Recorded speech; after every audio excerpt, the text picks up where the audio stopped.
Assalamualaikum warahmatullahi wabarakatuh. Alhamdulillah. Wassalatu wassalamu ala rasulillah wa ala alihi wa sahbihi wa mawala. Amma ba'd. Faya ibadallah, usi nafsi wa iyyakum bitaqwallahi faqad fazal muttaqun. Fala tamutunna illa wa antum muslimun.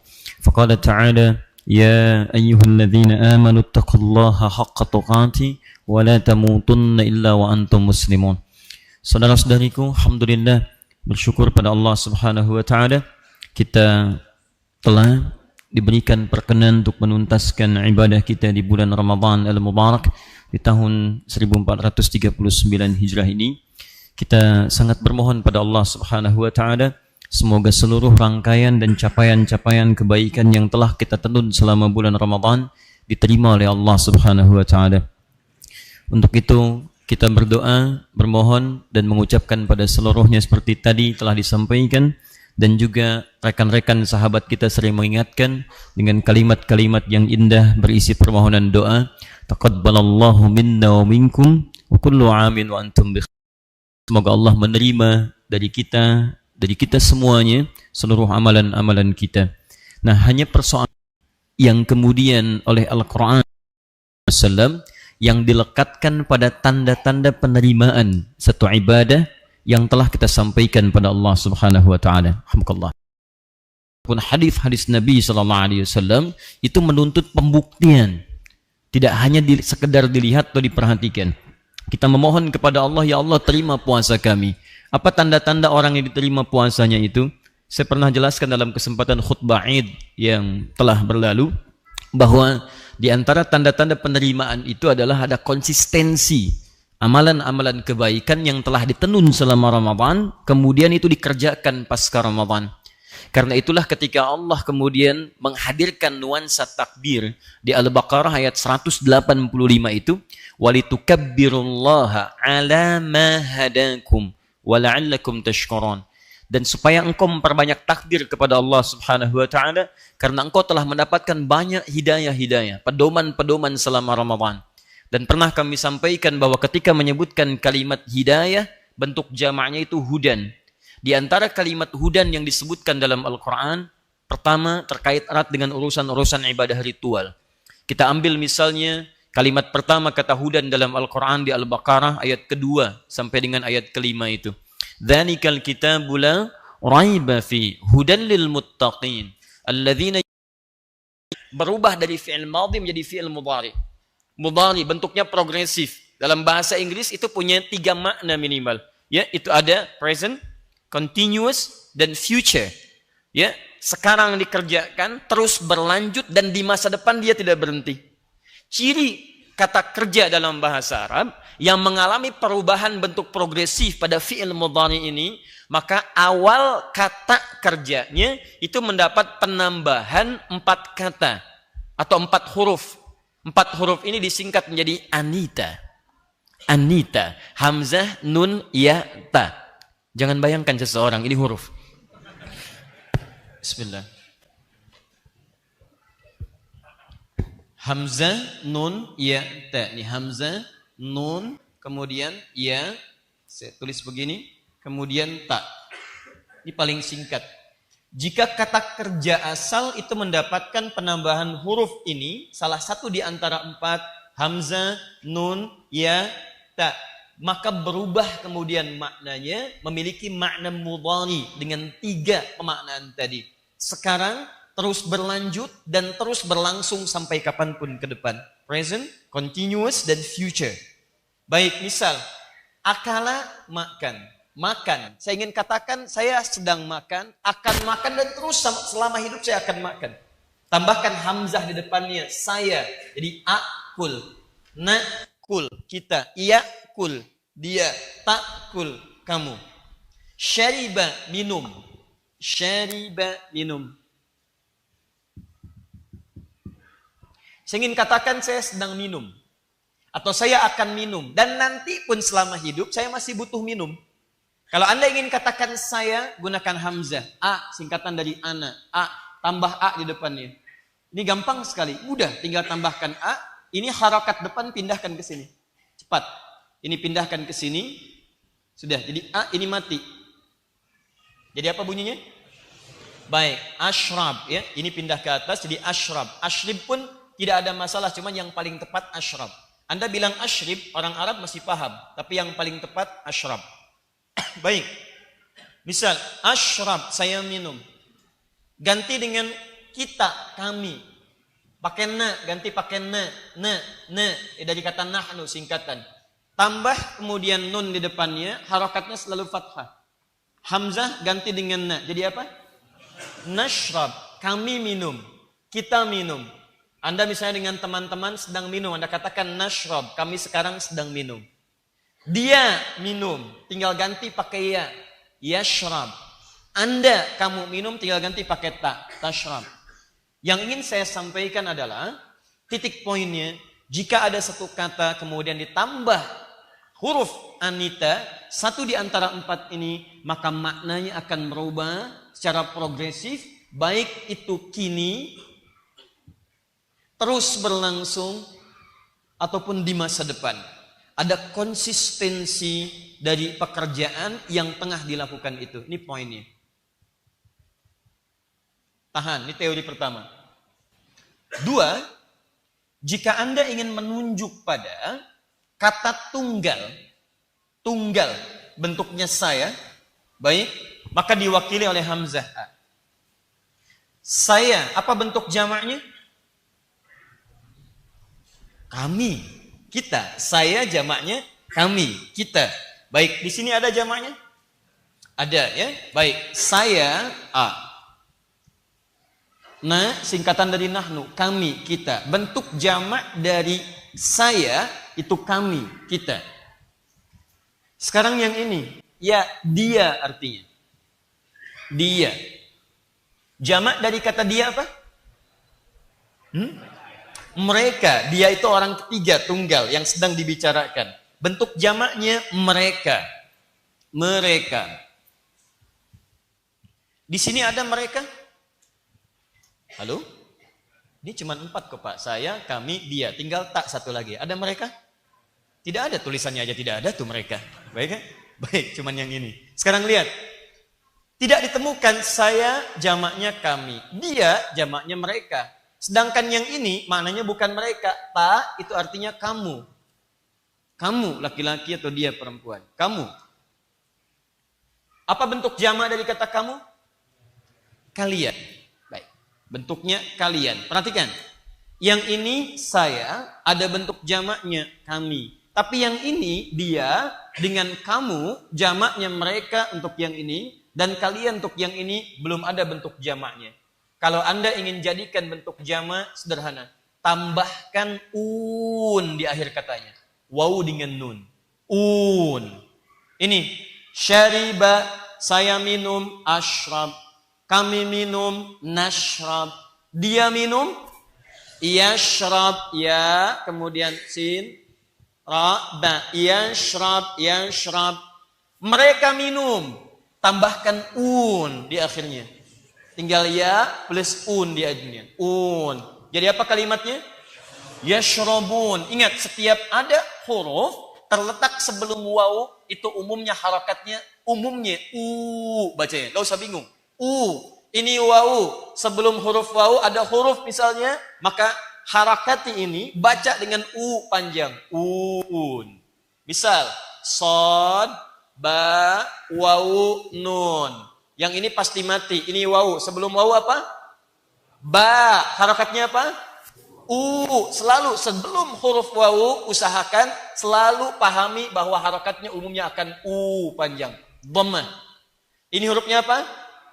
Jadi dibacanya apa? Bun. Kira-kira apa ini? Sobun. Apa artinya sobun? Sabun. Betul, sabun. Sabun itu dari bahasa Arab. Diserap dari bahasa Arab. Ya, misal sad, kemudian hamzah begini, waw, nun, baca soun, ya, alhamdulillah. Ini contoh saja. Soun, bihun, ya dan seterusnya. Baik. Kalau saya jadikan tadi yashrab tambah un, artinya siapa yang minum? Yashrab, dia minum. Yashrabun, siapa yang minum? Mereka minum. Saya, kamu minum. Jadi apa? Tashrab. Kalian minum. Tashrabun. Sekarang perhatikan.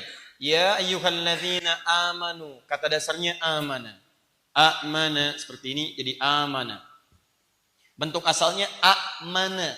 Kemudian karena bertemu dua hamzah. Seperti ini. A, satu hidup, satu mati. Amana, beriman. Yakin. Karena bertemu dua hamzah, satu hidup, satu mati. Dijadikan satu. Biar tidak terlampau banyak tulisannya. Maka kemudian ditulis dengan satu bentuk huruf. Diberikan tanda panjang di atasnya begini.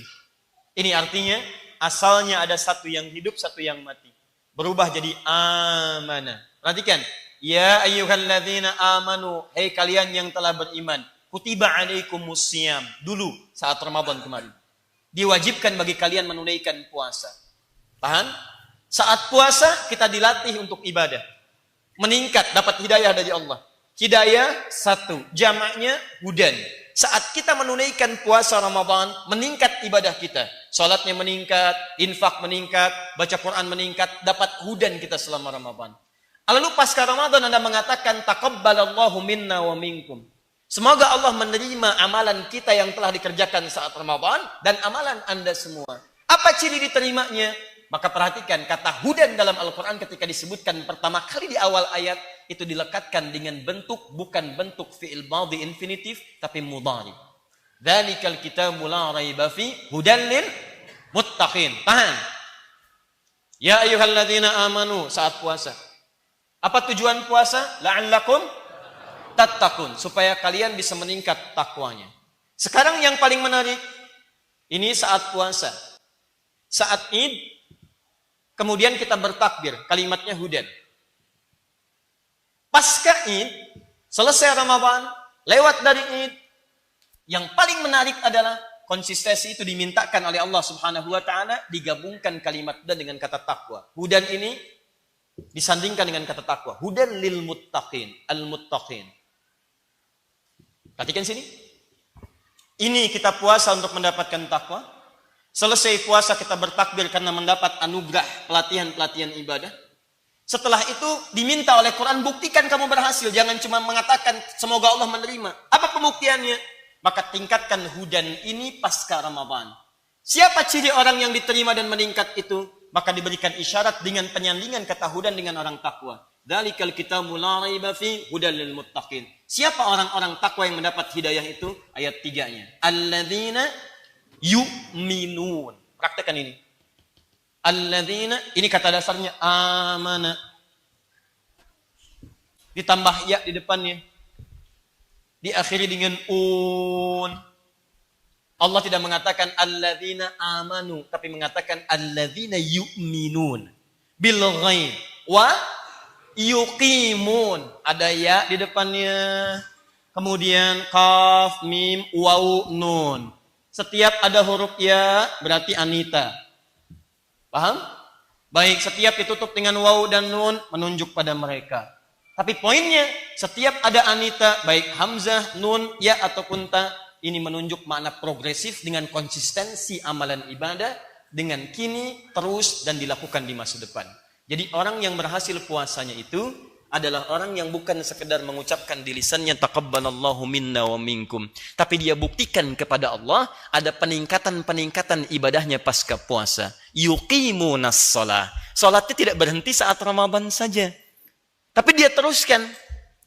Dan saya sering katakan saat kajian kita di Ramadan, bukankah kalimat salatnya di situ bentuk jamak tanpa batas? Jamak ghair mahdud. Kalau jamak terbatas itu salat fardu saja. Salat fardu saja. Kalau cuma yang fardu, jangankan di Ramadan, di luar Ramadan pun kita kerjakan. Sayang kalau Anda masuk di Ramadan cuma ngerjakan yang fardu. Makanya saat di Ramadan kan ditingkatkan ibadah kita bukan cuma fardu. Ada tarawih yang sunnah, ada syuruk Anda tunggu-tunggu di masjid, ada duha Anda kerjakan. Kata Allah jangan berhenti di situ. Pasca Ramadan teruskan lagi. Makanya pakai ya dan nun. Dan indahnya Allah tidak memanggil satu orang, tapi memanggil semuanya. Ya ayyuhalladzina, pakai alladzina. Pasca itu pakai alladzina lagi. Alladzina yu'minun. Imannya nguat, meningkat. Amalannya meningkat. Jadi tolong saya mohon kepada kita semua. Dan kita saling mendoakan. Saya mengajak diri saya dan kita semua, buktikan bahwa kita termasuk orang yang berhasil itu. Buktikan. Jangan sekedar dikatakan, taqabbalallah. Semoga Allah menerima. Nah, doa itu, saya katakan selalu bersanding dengan pembuktian. Jadi kalau doa Anda ingin dikabulkan oleh Allah, maka berikhtiarlah untuk membuktikan apa yang Anda harapkan itu. Ya Allah, jadikan saya seorang ahli Quran, penghafal Quran. Buktikan caranya menghafal Quran. Ya Allah, jadikan saya orang yang bisa berzakat. Buktikan. Cari pekerjaan yang halal dengan rezeki terbaik supaya Anda bisa berzakat. Ya Allah, jadikan saya orang-orang yang ahli puasa. Buktikan. Begitu datang Senin, Anda puasa. Kamis, Anda puasa. Jadi kalau cuma di lisan tidak pernah Anda buktikan, mustahil Anda meraih apa yang Anda harapkan. Jadi saya tidak menginginkan ada di antara kita yang banyak mengungkapkan kalimat taqabbalallahu minna wa minkum. Sampai WhatsApp ikutan, Facebook ikutan, Telegram ikutan, kan? Bedakan apa yang kita tuliskan dengan tangan kita dan semua tulisan itu buktikan dengan seluruh tubuh kita untuk meningkatkan ibadah kepada Allah Subhanahu wa taala.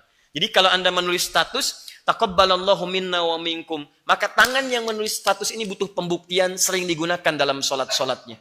Gunakan dia untuk tahiyat, gunakan dia untuk menunjuk mushaf-mushaf, gunakan dia untuk memberikan infak. Ya, awas, yuqimunas shalah wa mimma razaqnahum yunfiqun. Teruskan. Jika Anda sudah bisa menikmati itu, maka Allah berikan hadiah kepada kita di ayat kelimanya. Ulaika ala hudam mir rabbihim wa ulaika humul muflihun. Saya sering katakan, kata ala dalam bahasa Arab itu beda dengan kata fauqa. Ini apa? Spidol. Spidol di mana? Spidol di mana? Posisinya di atas meja, ya. Nah, sekarang spidol di mana? Baik, di meja. Sekarang spidol di mana? Samping meja. Ini di mana meja? Di atas meja. Ini di atas, ini di atas. Kalau yang seperti ini, ingat ini detil sekali bahasa Arab. Yang seperti ini disebut fauqa namanya. Al-qalamu fauqal maktab. Spidol di atas meja, ada jaraknya. Tapi kalau seperti ini menempel, tidak ada jarak, maka dikatakan ala. Al-qalam ala al-maktab. Spidolnya nempel di meja. Perhatikan, ada orang-orang yang sholatnya ditingkatkan, infaknya ditingkatkan, baca Al-Quran ditingkatkan, dan terus dia tingkatkan tanpa batas. Dia tidak harus menunggu Ramadan. Pasca Ramadan dia tingkatkan lagi. Maka hadiah yang Allah berikan kepada orang ini, ulaika ala, bukan fauqa. Ulaika ala hudam mir rabbihim. Maka semua petunjuk-petunjuk Allah itu, pedoman-pedoman yang Allah berikan kepadanya akan melekat dalam kehidupannya sampai ia kembali kepada Allah Subhanahu wa taala. Anda diberikan bimbingan saat Ramadan. Lisan mau berbohong, tidak mampu berbohong. Kenapa? Karena ada bimbingan Allah melekat pada lisan Anda. Silahkan cek. Pikiran mau berpikir jelek tentang tetangga, ditahan-tahan. Bahkan dilawan oleh Anda saat Ramadan. Tapi yang paling menarik, ada orang yang pasca Ramadan kehilangan semua nilai-nilai tadi. Di remnya seakan-akan blong. Saat Ramadan terkunci. Begitu selesai Ramadan, wah muncul gibahnya. Padahal baru hari pertama Syawal. Kok kamu kemarin puasa bisa ditahan? Aduh malu, sedang puasa.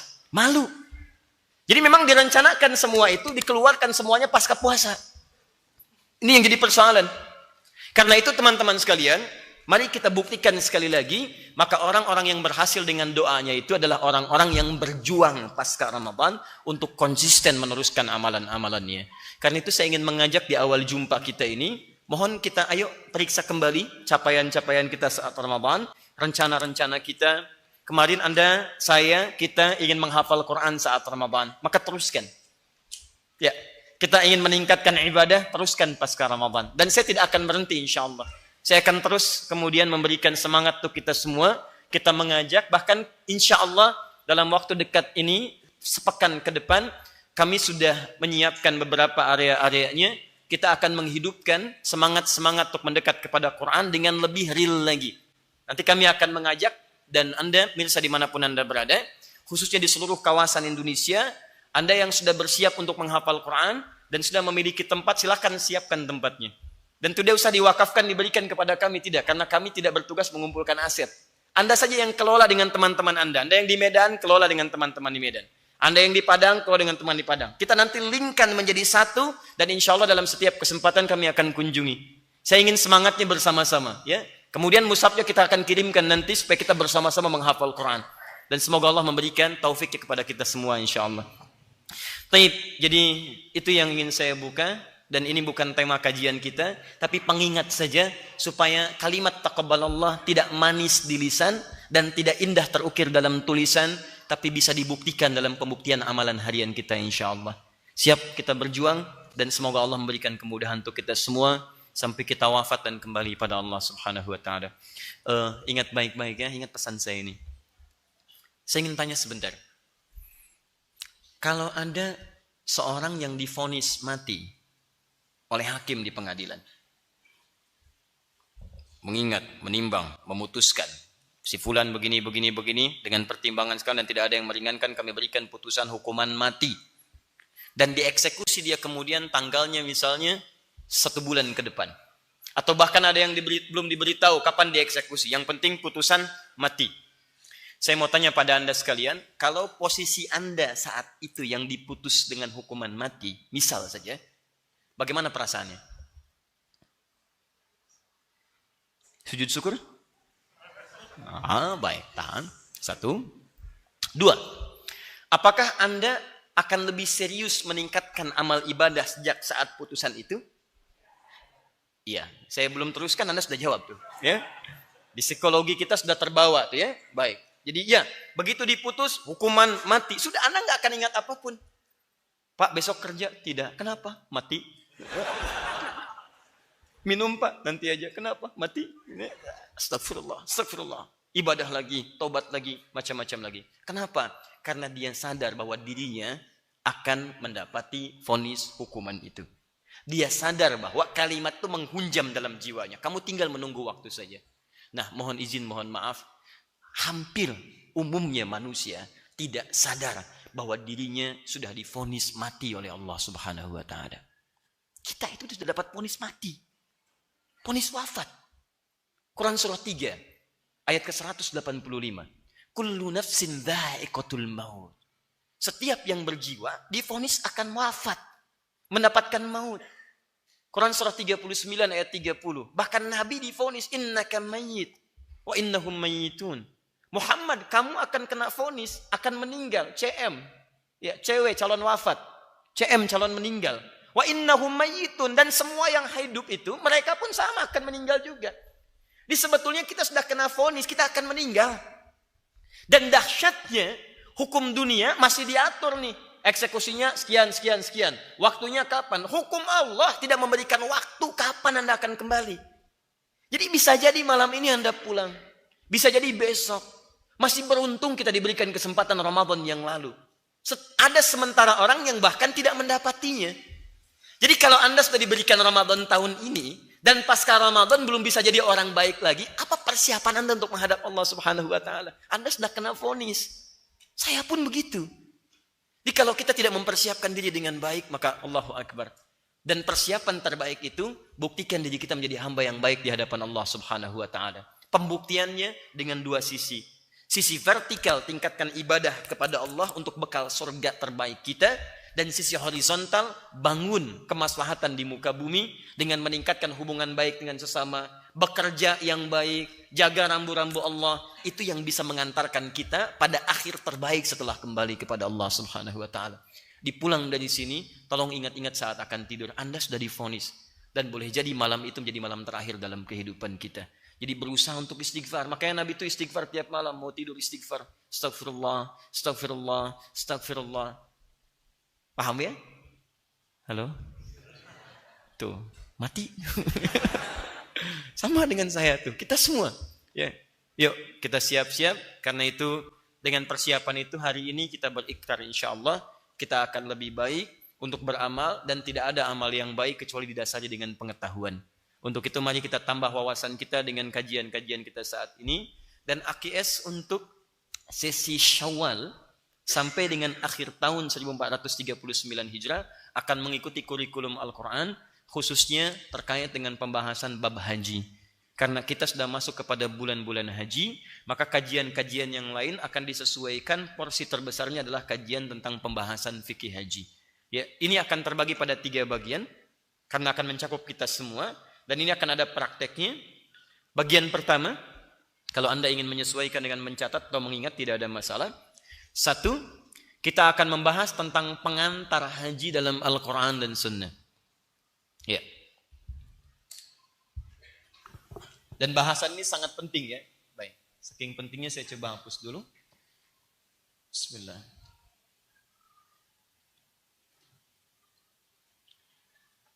Jadi nanti dalam kurikulum ke depan, sampai kita masuk nanti ke bulan Dzulhijjah, insyaallah kita akan bahas tentang bab haji. Ini yang kita utamakan. Yang lainnya, porsi lainnya mengikuti saja. Ya, pertanyaan-pertanyaan, isu-isu aktual itu nanti kita ikutkan pada sesi-sesi jeda dalam kajian ini. Ada 3 bagian yang kita bahas. Pertama adalah pengantar haji dalam Al-Quran atau muqaddimah bab haji. Karena sesi kita Al-Quran dan Sunnah Solution, maka basic kita hanya akan mengambil informasi dari Al-Quran dan Sunnah Rasulullah SAW berdasar keterangan para ulama. Kedua, kita lihat esensi haji dalam Al-Quran dan Sunnah. Ada orang sudah berhaji, bagaimana mengukur keberhasilan hajinya?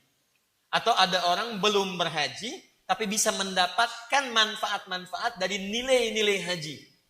Awas, hati-hati, karena nanti akan terjadi dan sudah pernah terjadi dan sering terjadi. Ada orang yang haji tapi tidak mendapatkan esensi dari hajinya. Nilai-nilai haji yang dijelaskan oleh Al-Quran dan hadis itu tidak melekat dalam dirinya. Kata Quran, kalau orang pulang pasca haji, dia harusnya begini. Tapi orang itu tidak sama dengan kriteria yang dimaksudkan. Bahkan yang paling menarik, berlawanan langsung. Kata Quran lembut, jadi kasar.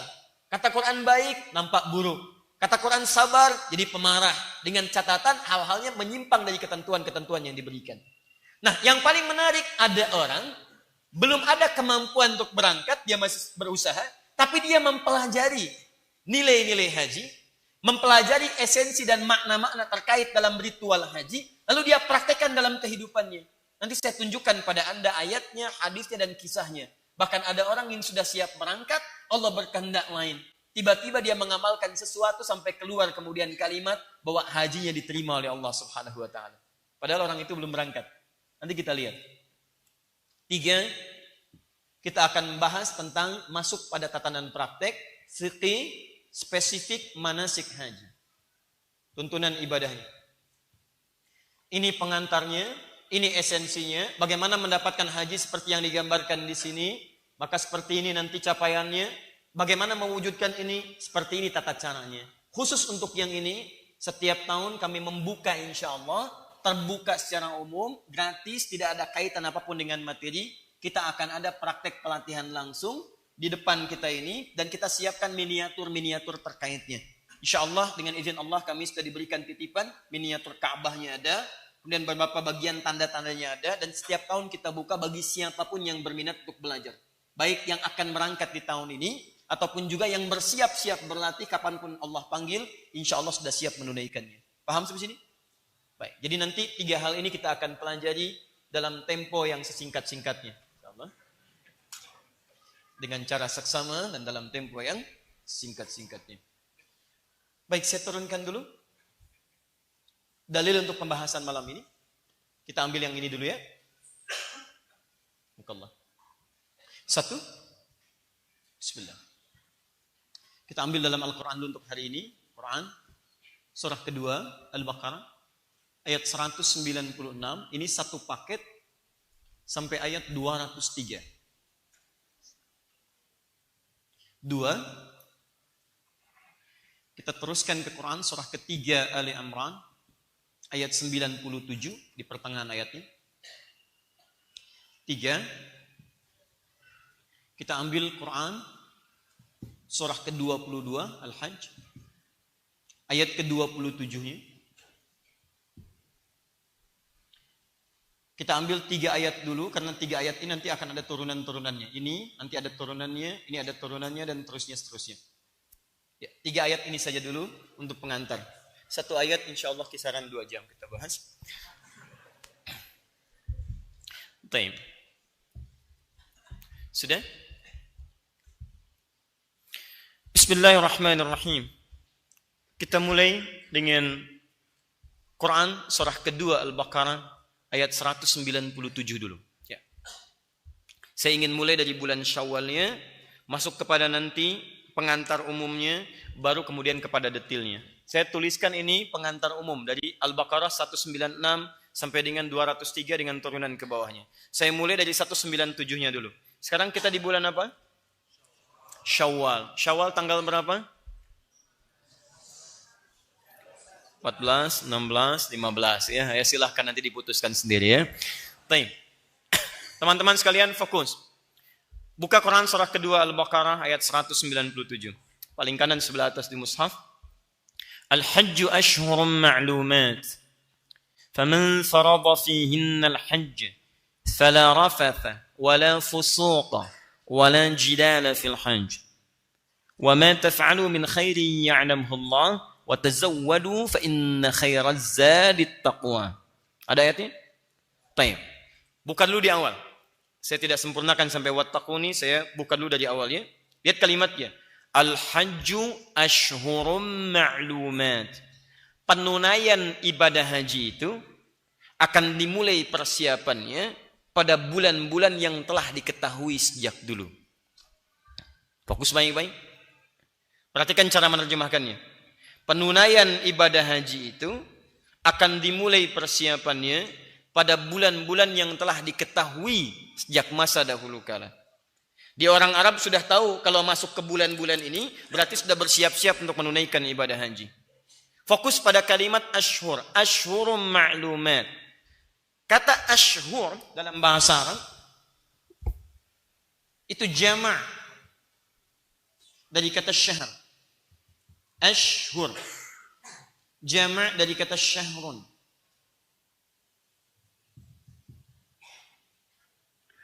Kalau disebutkan syahrun, itu berarti 1 bulan. Dalam artian 4 pekan, 29 sampai 30 hari. 1 bulan. Kalau Anda ingin jamakkan lebih daripada 1 bulan, bentuknya lebih daripada 1 bulan, kalau kira-kira waktunya masih bisa dihitung dengan mudah, bilangan turunannya, baik harinya atau pekannya, maka bentuknya robah ke dalam bentuk formulasi seperti ini. Af'ul. Disebut dengan jamak illah namanya. Bentuk jamak, tapi masih mudah untuk dihitung. Misal, 3 bulan, 4 bulan, 5 bulan, rubah ke dalam bentuk ini. Syahrun, jadi ashhur. Tapi kalau sudah menunjuk pada bentuk jamak, yang bilangan turunannya, harinya, pekannya, jamnya, agak susah untuk dihitung dengan cepat, maka robah kalimatnya dalam formulasi fu'ulun, syuhur. Jadi ada ashhur, ada syuhur. Misal, kita ambil Quran surah ke-9 ayat 36. At-Taubah ayat 36. Di situ ada kalimat syuhur. Inna iddatash syuhuri 'indallahi 12 syahran fi kitabillah. Perhatikan kalimatnya. Inna iddatash syuhur. Sungguh jumlah bilangan bulan-bulan yang banyak itu, setahun kata Allah, saya tetapkan ada 12 bulan. Setahun 12 bulan. Jadi kalau bilangannya sudah banyak, misal, mohon maaf ya, 10 bulan, 11 bulan, 12 bulan, 15 bulan, 17 bulan, 25 bulan, bentuknya robah dari kata ashur jadi kata syuhur. Contoh, sebulan ada berapa pekan? 4 bulan. Baik, 4 pekan. 3 bulan ada berapa pekan? Masya Allah, sangat mudah sekali. Baik, 27 bulan ada berapa pekan? Sudah mulai berpikir ya. Sebagian tersenyum, ada yang tertawa. Baik, dan semua ekspresi menunjukkan segala hal yang terkait dengan perasaan. Baik, betul. Sekarang kembalikan sini. Syahrun jadi ashur. Jadi kalau disebutkan ashur, itu nggak akan lewat dari hitungan-hitungan yang mudah. Paling 3, 4, 5. Tapi kalau sudah syuhur, banyak. Perhatikan begitu detailnya diksi Al-Quran. Saya selalu muncul kekaguman. Ini kalau bukan firman Allah, mustahil akan seperti ini. Ketika Anda diperkenalkan tentang waktu-waktu persiapan haji, kalimatnya menggunakan kata ashur. Bersiap untuk berangkat, sudah punya perbekalan, kalimatnya bukan menggunakan syuhur tapi ashur. Lihat kalimatnya, al-hajju ashur. Orang-orang Arab dulu itu, yang sudah punya persiapan haji, sudah punya persiapan untuk berangkat, maka waktu persiapan mereka berangkatnya bukan dimulai tepat di bulan hajinya, tapi beberapa bulan sebelumnya. Jadi kalau bulan haji kan bulan Dzulhijjah. Dzul itu yang punya, Hijjah haji, yang punya haji disebut bulan haji, bulan Dzulhijjah. Dimulai tanggal 9 wukufnya. Tapi kata Allah, orang Arab tuh punya kebiasaan, nggak semua berangkat tanggal 9. Anda bisa bayangkan, wukuf tanggal 9, semua berangkat tanggal 9. Semua berangkat tanggal 8 sehari sebelumnya. Apa yang terjadi kemudian di tempat itu? Ya, jangankan dulu lah, sekarang aja Anda bayangkan. Kalau semua orang berangkat nih seluruh dunia ke kota Mekah Al-Mukarramah, tanggal 1 Dzulhijjah, 2 Dzulhijjah, 3 Dzulhijjah, maka berapa banyak kemacetan akan terjadi di terminal-terminal haji itu? Berapa banyak kepadatan akan terjadi? Berapa banyak penumpukan orang akan terjadi? Begitu indahnya Quran, kalau sudah siap-siap Anda, sudah punya persiapan, siap bekalnya, maka persiapan berangkatnya jangan dekat-dekat ke waktu hajinya. Seperti orang dulu punya persiapan, mereka mulai dari beberapa bulan sebelumnya. Pertanyaannya, di bulan apakah mereka mulai berangkat menuju kota Mekah, supaya tidak terjadi kepadatan luar biasa dan nyaman mereka dalam mempersiapkan ibadah hajinya? Bulan apakah yang dimaksudkan? Bulan itu akan hadir kalimatnya setelah menunaikan salat Isya berjamaah. Subhanakallahumma bihamdika asyhadu an la ilaha illa anta astaghfiruka wa atubu ilaik. Assalamualaikum warahmatullahi wabarakatuh.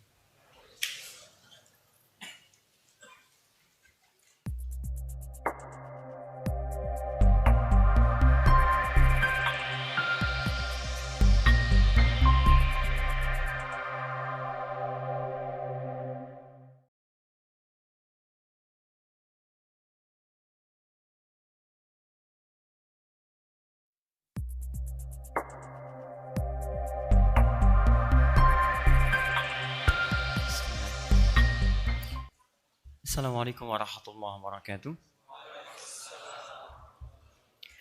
Alhamdulillah, wassalatu wassalamu ala rasulillah wa ala alihi wa sahbihi wa mawalah wa ba'd.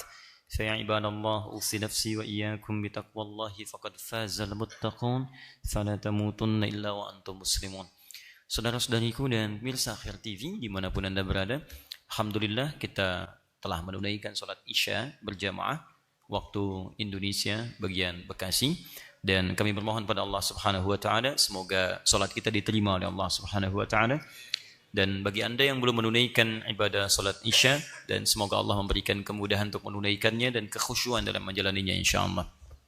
Kita lanjutkan kembali bahwa kesimpulan pertama, Allah Subhanahu wa taala memberikan gambaran isyarat pada setiap hambanya bagi yang kemudian memiliki persiapan-persiapan, sudah kemudian keinginannya memuncak, kerinduannya juga sudah siap untuk menunaikan ibadah haji, maka diminta untuk menyiapkan di waktu-waktu khusus sebelum keberangkatannya. Kapan waktu itu kemudian mesti disiapkan maksimal, maka ditampilkanlah kemudian di paparan surah Al-Baqarah ayat 197. Al-Hajju Ashhurun Ma'lumat. Persiapan ibadah haji itu penunaiannya disiapkan di bulan-bulan yang telah diketahui. Jangan mepet waktu di bulan Dzulhijjah baru kemudian kita siap-siap untuk menunaikan itu semua. Maka kata Ashhur jamak dari kata syahr. Syahr 1 bulan. Ashhur bentuk jamaknya, tapi masih bisa dihitung turunan-turunannya. Baik, kapan kemudian itu dimulai? Mari kita urutkan dulu teman-teman sekalian. Dan dari sini nanti kita akan telusuri sampai kehidupan masa bahkan sebelum Nabi SAW. Mari kita lihat. Tadi bulan haji itu di bulan apa? Dzulhijjah. Dzul itu pemilik, hijjah haji.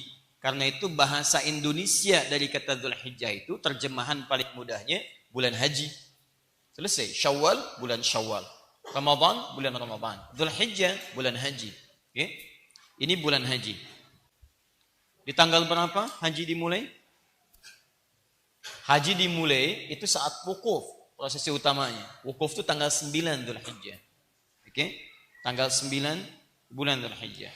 Kata Al-Quran, kalau Anda ingin berangkat menunaikan ibadahnya, Anda menyiapkan diri dengan baik, sudah siap persiapannya, maka fokus baik-baik sini. Jangan mepet-mepet waktu baru berangkat. Banyak terjadi kesulitan-kesulitan nantinya. Ya, bisa kesulitan di perjalanan, bisa kesulitan dalam persiapan, kesulitan dalam penunaian ibadah, dan hal-hal terkait yang lainnya. Maka siapkan ashhur, beberapa bulan sebelumnya. Tadi kita sepakati teman-teman sekalian, beberapa bulan itu turunan kata bentuk jama' yang lebih daripada sebulan tadi. Bisa 2 bulan, bisa 3 bulan, bisa 4 bulan, dan seterusnya. Sepanjang ini mudah atau masih memudahkan untuk dihitung. Nah sekarang sebelum Dzulhijjah apa? Dzul Qa'dah atau Dzul Qaidah? Baik ya, kita tulis dulu seperti ini. Tulisannya begini. Ibu kelihatan dari belakang? Oh, tidak. Baik, saya hapus yang ini dulu. Ini saya hapus karena sudah tadi dituliskan. Baik, tulisannya seperti ini.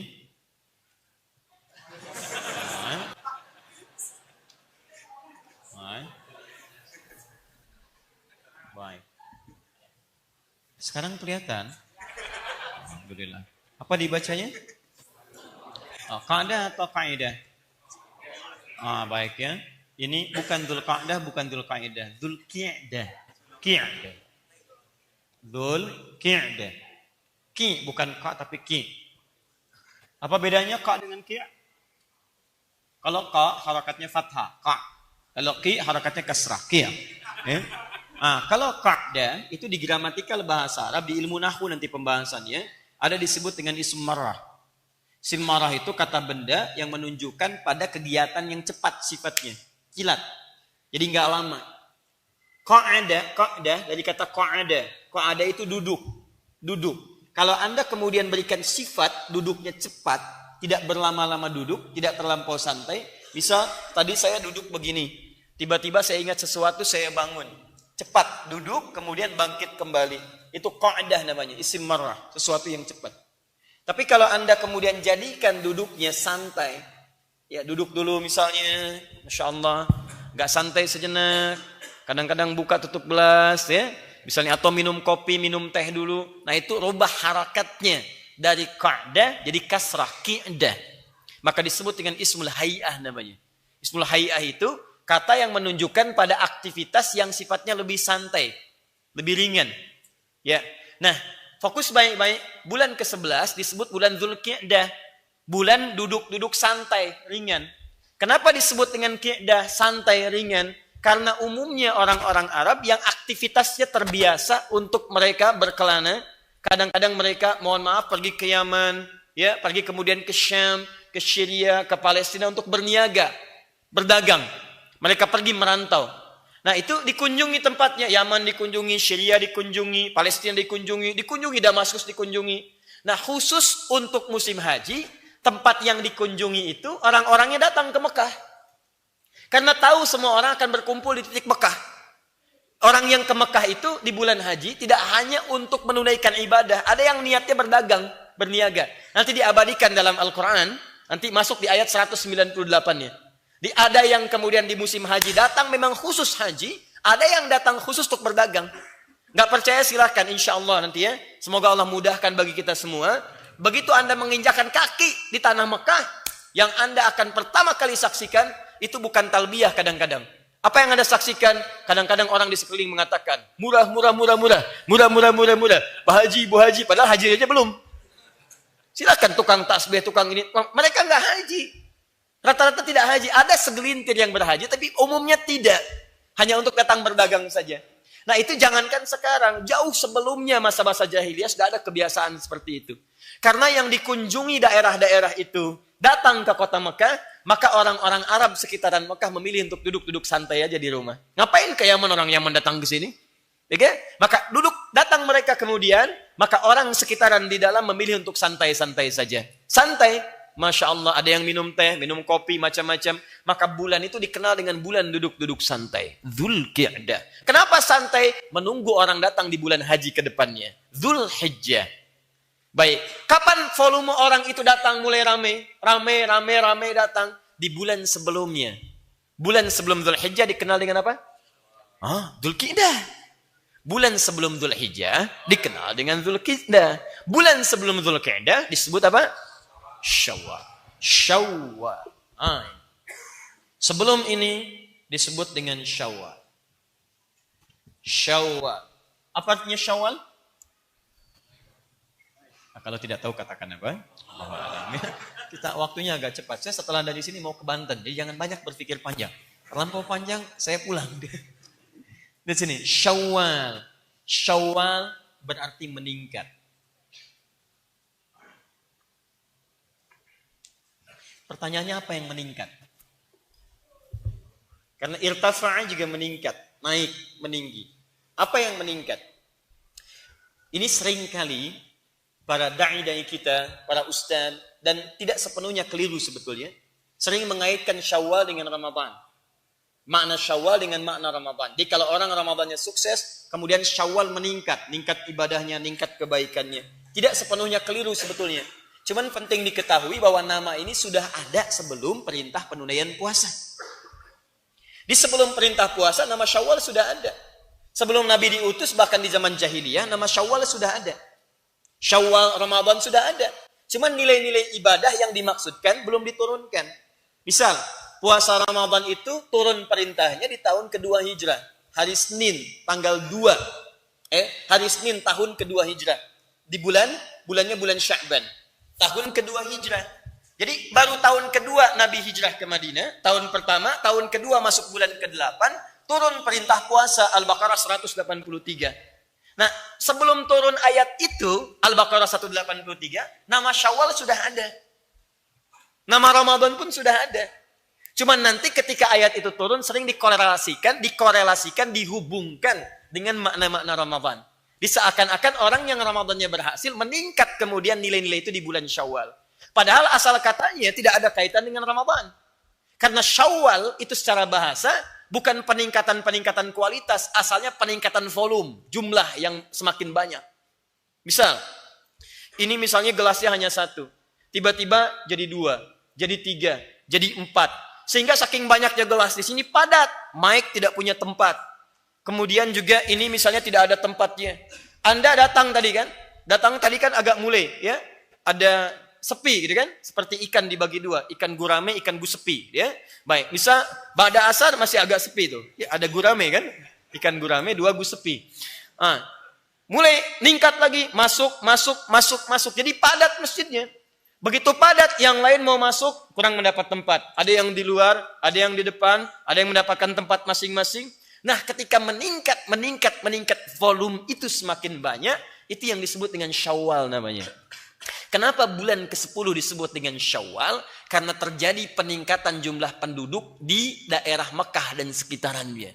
Karena orang-orang yang tadinya dikunjungi mulai datang mereka, datang sehingga volume penduduk Mekah meningkat. Maksud penduduk Mekah itu yang datang ke Mekah. Penduduk aslinya mungkin sekian ribu, yang datangnya lebih banyak lagi. Datang. Sehingga dipopulerkan oleh mereka Syawal. Mulai meningkat penduduk di sini. Semakin banyak yang meningkat, orang-orang tidak berpikir keluar. Sudahlah, saya duduk-duduk aja di rumah, nunggu mereka datang. Bulan ke-11 dikenal dengan Dzulqa'dah. Paham? Jadi sejak kebiasaan dulu, haji itu tidak dimulai di periode Nabi Muhammad SAW. Jauh sebelumnya sudah dimulai. Sejak zaman Nabi Ibrahim, diperintahkan untuk meninggikan bangunan Ka'bah. Beliau diajari cara manasik, bahkan berdoa kepada Allah. Nanti kita akan bahas di Al-Baqarah 128 itu. Wa arina manasikana. Ajarkan kepada kami ya Allah cara manasik itu. Sudah dimulai. Setelah Nabi Ibrahim muncul lagi sampai ke periode Nabi Muhammad SAW. Jadi mereka sudah mulai berangkat, sudah mulai kemudian memadati area-area sekitaran Mekah. Itu dimulai pada umumnya di bulan-bulan Syawal. Berlanjut itu ke masa Nabi Muhammad SAW. Terus kemudian berlanjut setelahnya sampai dengan kekinian. Kenapa tidak dimulai dengan Ramadan, Ustaz? Karena pasca nanti periode Nabi Muhammad SAW turun syariat, turun kewajiban puasa. Kebanyakan orang masih sibuk dengan penunaian ibadah puasa. Sya'ban sibuk menunaikan ibadah persiapan puasanya. Jadi pasca selesai menunaikan puasa Ramadan, maka dimulailah persiapan untuk menunaikan ibadah haji. Maka paling minimal, kalau ayat itu kita tarik kemudian ke sini, dalam pertemuan kita saat ini, kekinian kita akan pahami, paling minimal. Kalau Anda ingin menyiapkan persiapan haji, minimal siapkanlah di bulan-bulan Syawal itu. Karena itulah taklim kita berdasarkan kurikulum Al-Quran ini, setidaknya saya sih mengajak kepada teman-teman para ustaz. Ya, karena ini sudah musim-musimnya mulai akan pemberangkatan, ada baiknya kemudian kurikulum pembelajaran itu diarahkan pada pembahasan yang dimaksudkan. Sehingga semangat hajinya menggelora, nilai-nilainya kemudian ada, disampaikan pada masyarakat, sehingga orang haji itu bukan cuma berangkat dan pulang. Ikan yang terjadi berangkat pulang. Perbedaannya berangkat peci hitam, pulang peci putih. Ya, ya, tapi tidak ada nilai dalam hati yang merekat nilai-nilai kebaikannya. Dan saya sering sekali amati, mohon izin ya, mohon maaf. Dan ini satu pertanggungjawaban besar di sisi Allah Subhanahu wa taala. Teman-teman yang dititipi amanah travel dan sebagainya. Jangan Anda hanya menarik keuntungan dari sisi materi saja. Ada orang-orang yang telah menjual sawahnya, menjual kebunnya. Dan Anda dosa besar kalau mengabaikan mereka. Maka ajarkan kepada mereka cara ibadah yang baik seperti Nabi Ibrahim dan Nabi Ismail pernah bermohon kepada Allah. Diturunkan tuntunannya. Ajarkan pada mereka tentang tempat-tempat di mana mereka akan tinggal. Di mana aksesnya. Kami pernah bertugas di Mekah tahun 2010. Datang umrah yang pertama teman-teman sekalian. Hajinya tamattu'. Umrah pertama, kemudian akan tawaf. Orang semua paham kalau tawaf itu di sekitaran Ka'bah. Ini kok tiba-tiba bisa ada di Jamarat tempat melempar jumrah. Gak pakai ke situ. Dan kami menjemput ke sana. Anda bisa bayangkan, ada yang nyasar ke sini, nyasar ke sana. Dan ada beberapa yang harus disampaikan sebelum pemberangkatan itu tiba. Apa itu yang harus disiapkan? Ini yang nanti kita akan bahas. Nanti saya akan coba bedah kemudian. Dan kita akan tampilkan, kita berikan peta-peta sekitaran Makkahnya. Jadi begitu Anda akan berangkat, Anda akan tinggal di sini. Jarak di sini, kemudian ke Ka'bah, ke Masjidil Haram, sekian jaraknya. Masuknya dari pintu ini. Ini yang sedang ada perbaikannya. Jalur ke sini akan padat. Kalau Anda datang di gelombang yang pertama, kemungkinan besar Anda akan ke Madinah dulu. Kalau di Madinah sekitaran ini hotelnya, tempat-tempatnya begini, pintu masuk di sini areanya begini, titik pertemuannya tentukan mau di mana dari sejak sekarang. Kalau Anda di Mekah, mana daerahnya? Aziziyah kah, Masfalah kah, Mahbas Jin kah? Kalau Anda sekitaran Mahbas Jin, itu area ring 1, Anda nggak akan mendapatkan sabko, bis yang mengantar ke masjid. Tapi bisa numpang, karena terminalnya ada di area situ. Di mana tempatnya? Jam berapa dia ada? Siapa petugasnya? Apa bajunya? Kalau tersesat kemana menanyakannya? Dan kalau bisa tuh teman-teman buat kosakata dasar untuk bertanya di sana. Jangan cuma tanya untuk masalah belanjaan aja. Kam, berapa, murah. Saya katakan Anda kalau mau nyari sesuatu banyak di musim haji itu. Ini sudah bisa Anda siapkan bahkan sebelum berangkat listnya apa saja. Oh ini yang ada di Mekah, kalau nggak ada di Madinah. Nggak ada di Madinah di Jeddah. Nggak ketemu di Jeddah Ustadz, Tanah Abang. Banyak. Tanah Abang banyak. Ya. Jadi ada yang harus kita rumuskan gitu. Dan itu nanti kita tampilkan insya Allah untuk memudahkan. Belajar kosakata. Jika kalau tersesat bisa nanya, Afwan, maktab, aina. Anda bisa satu aina aja. Bahagia Anda itu. Mudah. Ya, aina. Hotel aina. Di mana hotel saya? Sesat. Anda tunjukkan, diberitahu. Kalau Anda tidak punya persiapan itu capek. Mau ke toilet, gak tahu toilet. Hammam, selamat Anda di situ. Nggak tahu susah. Ya, ada di antara kita tuh ahli Quran luar biasa, itu pengalaman luar biasa. Tersesat dia, udah capek, bingung ketemu askar. Dia bisa bahasa Arab juga tidak, askar nggak bisa bahasa Indonesia. Tapi ya cuma sehari-hari dengan Quran mendampingi dia, masya Allah. Muncul tiba-tiba di benaknya, Pak, ihdinas siratal mustaqim. Ihdinas siratal mustaqim. Tunjukkan saya jalan yang lurus ke hotel. Dia kasih gelangnya itu. Ini kisah luar biasa gitu, benar. Dan askarnya nggak bisa bahasa Indonesia, kasih tahu bingung. Ya udah, askarnya pun hafal Quran, dia teruskan. Suratul ladzina an'amta 'alaihim ghairil maghdubi 'alaihim waladdallin. Kamu ikuti yang ini, ghairil maghdub ke sini kamu bermasalah, waladdallin ke sini tersesat. Lurus. Betul.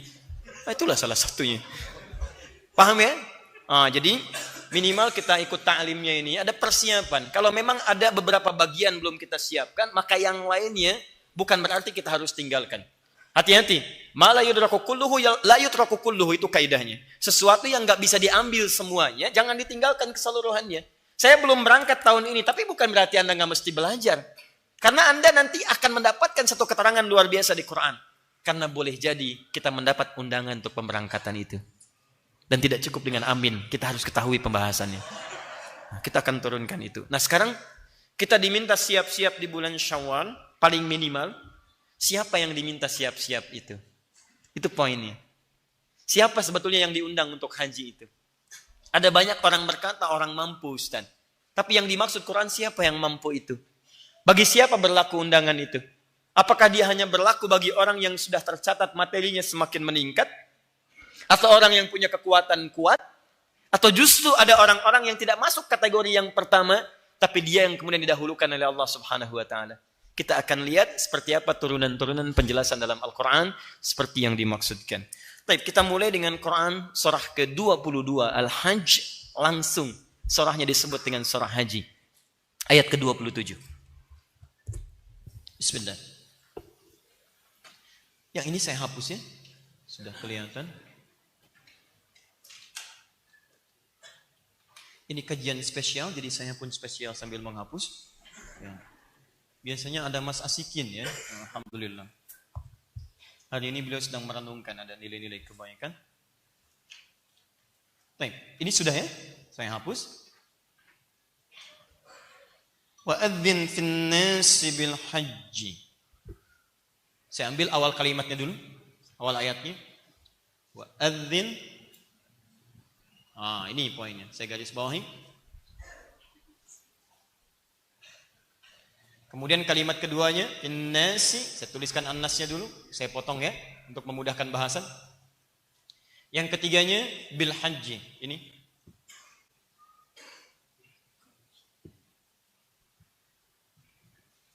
Poinnya. Jadi saya pecah, wa adzin fin nasi bil haji. Ini nas. Kemudian adzin untuk menunaikan ibadah haji. Fokus. Tulisan ayatnya. Sudah? Ya'tika rijalan wa ala kulli dhamirin ya'tina min kulli fajjin amik dan seterusnya ayat. Kita mulai, perhatikan bahasannya.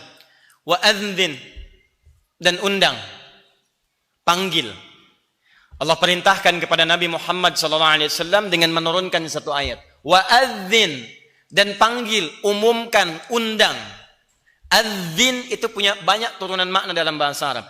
Bisa panggil, bisa berarti undang, mengundang. Bisa berarti mengumumkan, sampaikan, umumkan. Panggil, undang, umumkan.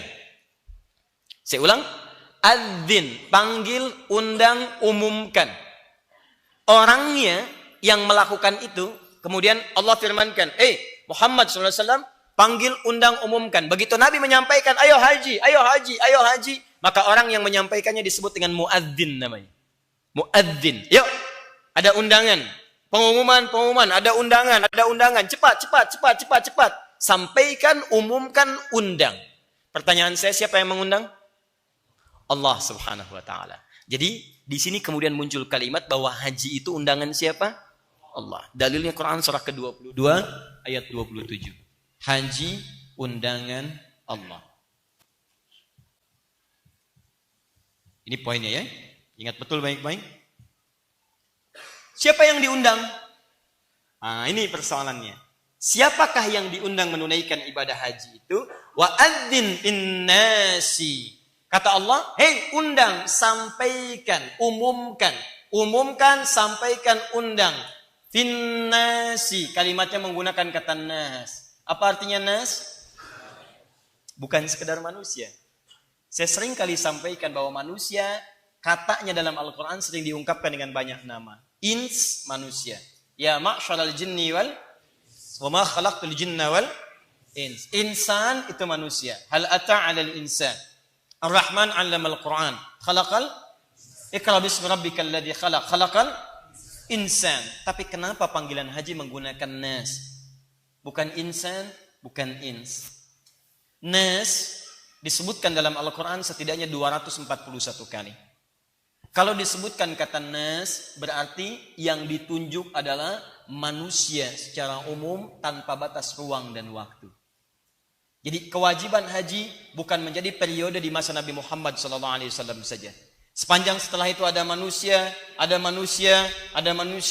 beriman kepada Allah, mau laki-laki, mau perempuan, mau besar, mau kecil, dan kaidahnya sepanjang tidak dikhususkan dengan spesifikasi tertentu, maka dia berlaku umum. Mau yang merasa kaya, mau yang merasa cukup, mau yang merasa biasa-biasa, maka panggilan ini berlaku untuk seluruh kategorinya. Saya dipanggil, Anda dipanggil, kita semua dipanggil. Tak peduli status Anda apa. Apakah Anda pekerja honorer? Apakah Anda pekerja tetap? Apakah Anda pengusaha? Anda dokter, laki-laki, perempuan. Sepanjang Anda manusia, maka Anda dipanggil oleh Allah Subhanahu wa Ta'ala. Ayo, haji. Untuk seluruh kalangan manusia. Manusia dengan segala turunan ruang dan waktu yang mau memenuhi panggilan ini. Mukallah. Kita manusia bukan? Manusia. Kalau kita manusia berarti panggilan ini berlaku untuk kita atau tidak? Berlaku. Tayyib. Pertanyaannya, apakah semua yang dipanggil mau memenuhi panggilan? Kenapa? Tahan. Siapa yang mau haji boleh angkat tangan? Yang mau haji boleh? Turunkan lagi. Apakah semua yang diundang mau memenuhi panggilan? Kenapa berubah? Tadi tidak, sekarang mau. Nah, ini terjadi keanehan.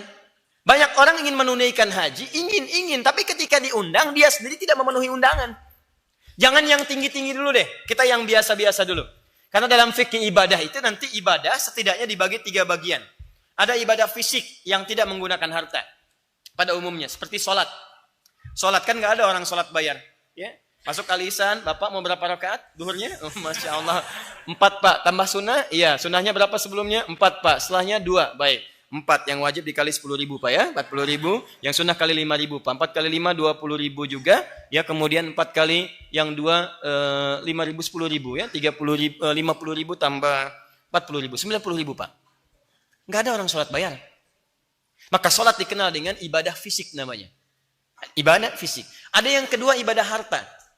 Zakat, harta. Infak, harta. Dan kadang-kadang fisik Anda tidak harus terlampau kemudian kuat untuk bisa menyampaikan itu. Ada yang nitip ke masjid.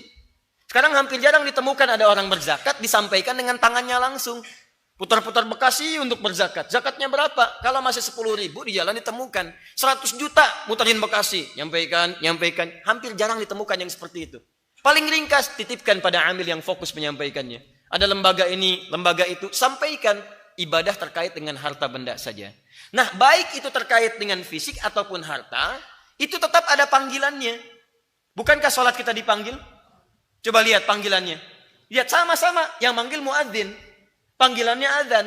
Allahu Akbar, Allahu Akbar. Zakat ada panggilannya. Quran surah 9 ayat 103. Khudh min amwalihim sadaqah. Ambil dari harta-harta mereka yang sudah siap berzakat sebagai bagian dari zakatnya. Memberikan nilai-nilai kebaikannya. Ada panggilan. Ada orang manggil, ada yang mendatangi, ada petugas, manggil. Tapi apakah setiap orang yang dipanggil sholat itu mau memenuhi sholat? Ini saya baru bicara fisik nih. Allahu Akbar, Allahu Akbar. Sudah tahu. Oh, Masya Allah. Yang panggil azan jawabannya sudah tahu. Silakan. As-salatu khairum minan naum. Masih nonton bola aja. Wah, kayaknya Jerman menang nih, Wah, menangis. Kalah pulang langsung kan. Dan seterusnya. Teman-teman sekalian, mohon izin, maaf ya. Kita berbicara pada yang ringan nih. Sholat itu panggilan fisik, ibadah fisik. Zakat panggilan harta. Haji itu menggabungkan keduanya. Haji itu ibadah fisik dan harta. Karena ketika Anda akan berangkat menunaikan ibadah haji, mustahil kalau tidak ada perbekalannya secara harta. Anda harus menyiapkan ongkos berangkatnya. Naik haji kan Anda nggak bisa jalan kaki ke sana. Yang jalan juga nanti ada biayanya di jalan. Anda butuh makan, butuh minum, butuh macam-macam. Tapi fisik juga sama. Nyampe di sana harta banyak. Tapi nggak semua Anda bisa bayar. Wukuf, harta banyak. Mas ini 100 juta ya, wukufin. Nggak bisa. Ya, nggak bisa. Anda mau sebanyak apapun, status Anda sehebat apapun, Anda mesti menunaikan secara fisikal di sana. Secara fisikal Anda tunaikan. Karena itu dia gabungkan antara ibadah fisik dengan ibadah harta. Anda bayangkan, orang yang ibadah fisik saja mesti direspon seruannya. Orang yang ibadah harta saja mesti berusaha mewujudkan hartanya. Anda ingin berzakat, kalau nggak punya yang dizakati mau pakai apa? Makanya kalau orang ingin zakat itu tingkatkan kerja kerasnya. Ayo kerja yang benar. Begitu dapat pekerjaan, salarinya meningkat, gajinya didapatkan, keluar bagian zakat, cita-cita Anda tercapai. Kalau Anda nggak kerja, nggak berusaha, mustahil Anda bisa zakat. Apalagi Anda bisa infak. Kalau azan cuma didengar, tidak direspon, tidak siap-siap, tidak wudhu, tidak menghadap kiblat, bagaimana Anda bisa sholat? Sekarang Anda mengatakan ingin haji, Allah panggil Anda. Dan panggilan itu menggabungkan antara ibadah fisik dengan ibadah harta. Kalau kita tidak bersiap sebelumnya, bagaimana bisa mewujudkannya? Haji itu tidak mungkin diwujudkan dengan angan-angan. Butuh persiapan. Semua ibadah punya persiapan. Nikah itu persiapan. Yang belum nikah, orang siapkan. Yang belum sholat untuk tahajud malam, siapkan. Bahkan mau tahajud pun malam Anda siapkan. Pasang alarm sekian kali. Targetnya jam berapa bangun? Jam 3, alarm jam 2. Yang kedua jam 2:04. Yang ketiga jam 2:30. Ya kan? Alarm pertama, matikan alarm kedua. Alarm kedua siap-siap. Alarm ketiga masih ngantuk. Masya Allah. Bangun paksakan jam 3. Salat 2 rakaat. Witir 1 rakaat. 3 rakaat. Tidur lagi. Bangun jam 7. Ya. Lumayan aja. Nah itulah. Jadi ada banyak hal, ada yang harus dibiasakan sehingga bisa nyaman. Kalau Anda tiba-tiba ujuk-ujuk berangkat, 3 hari sebelum haji berangkat, gak ada persiapan, maksimal, mustahil. Mustahil. Karena itu teman-teman sekalian, berita baiknya adalah kita semua dipanggil. Dan panggilan ini membutuhkan respon dari kita. Kalau cuma iya pengen, bukan Anda aja. Semua orang pengen. Tapi apakah semua yang pengen itu memiliki persiapan untuk mewujudkannya? Karena itulah teruskan ayatnya, jangan berhenti sampai di sini. Pindahkan ke Ali Imran ayat 97. Ya, masuk ke pertengahan ayatnya. Anda langsung ke tengah. Kalau mau baca dari awal silakan. Fihi ayatun bayyinat, kan? Dan seterusnya langsung ke pertengahan. Walillahi 'alan nasi hijjul baiti man istata'a ilaihi sabila. Ada ayatnya? Baik. Baca dari awal, fihi ayatun bayyinatun maqam Ibrahim wa man dakhalahu kana amina walillahi 'alan nasi hajjul baiti man istata'a ilaihi sabila. Saya simpan kalimat walillahinya, fokus. Dan kerjakan karena Allah. Kalau mau diterjemahkan dalam bentuk hak, walillahi, dan hak Allah kemudian yang berlaku untuk manusia. Kalau hak Allah berarti kewajiban kita. Kalau hak kita berarti kewajiban Allah. Hak Allah untuk mendapatkan penyembahan dari kita dalam bentuk ibadah. Hak Allah menerima ibadah salat kita. Hak Allah menerima ibadah kemudian haji kita. Hak Allah menerima kesungguhan puasa kita. Kewajiban kita sungguh-sungguh dalam salat. Sungguh-sungguh dalam puasa. Hak Allah disembah, kewajiban kita menyembah. Kewajiban kita menyembah, hak kita mendapatkan pahala. Jadi setelah kita salat, hak kita dapat pahala. Kewajiban Allah memberikan pahala kepada kita. Dia ada hak Allah berlaku untuk hamba, ada hak hamba berlaku untuk Allah Subhanahu wa taala. Karena itu dalam pembahasan bab tauhid dan fikih nanti ada yang disebut hakul ibad 'alal ma'bud wa hakul ma'budi 'alal ibad. Hak hamba kepada Allah, kewajiban Allah kepada hamba. Hak Allah kepada hamba, kewajiban hamba kepada Allah Subhanahu wa taala.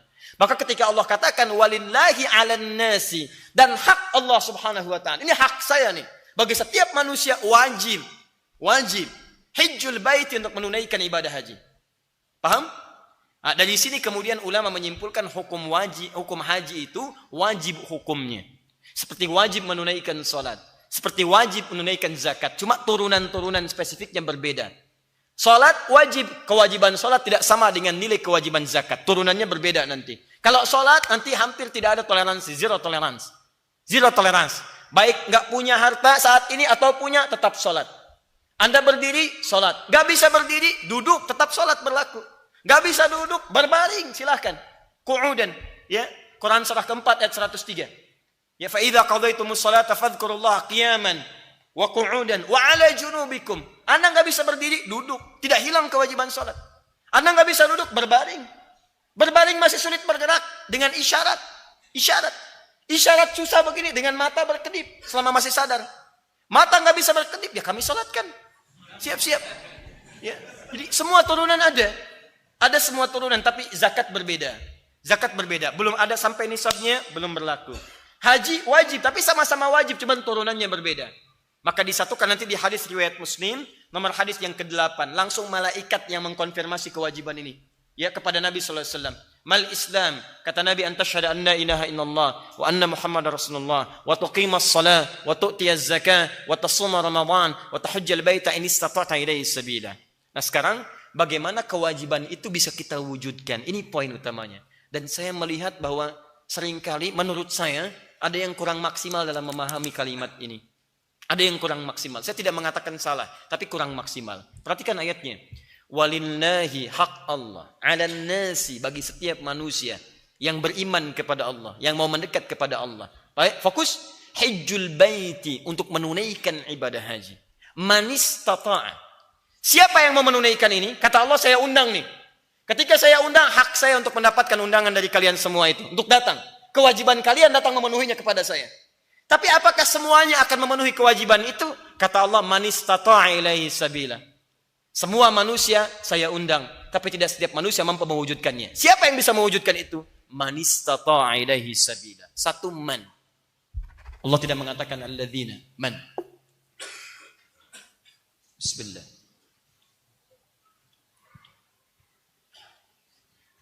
Allahumma shalli ala sayyidina. Saya ulang sini ya. Ini haji. Undangan siapa? Undangan Allah. Kepada siapa? Manusia, nas, manusia. Baik. Kemudian lihat sini. Siapa di antara kalangan manusia ini yang kemudian diundang oleh Allah Subhanahu wa taala? Hak Allah ini untuk menerima orang-orang berhaji. Kewajiban manusia ketika diundang memenuhi undangan ini. Tapi apakah setiap orang yang diundang oleh Allah memenuhi undangan ini? Baik, perhatikan. Kata Allah, man istata'a ilaihi sabila. Saya undang secara umum semua untuk berhaji. Tapi di antara sekian banyak itu ada orang-orang yang ingin memenuhinya. Man. Man. Bukan alladzina tapi man.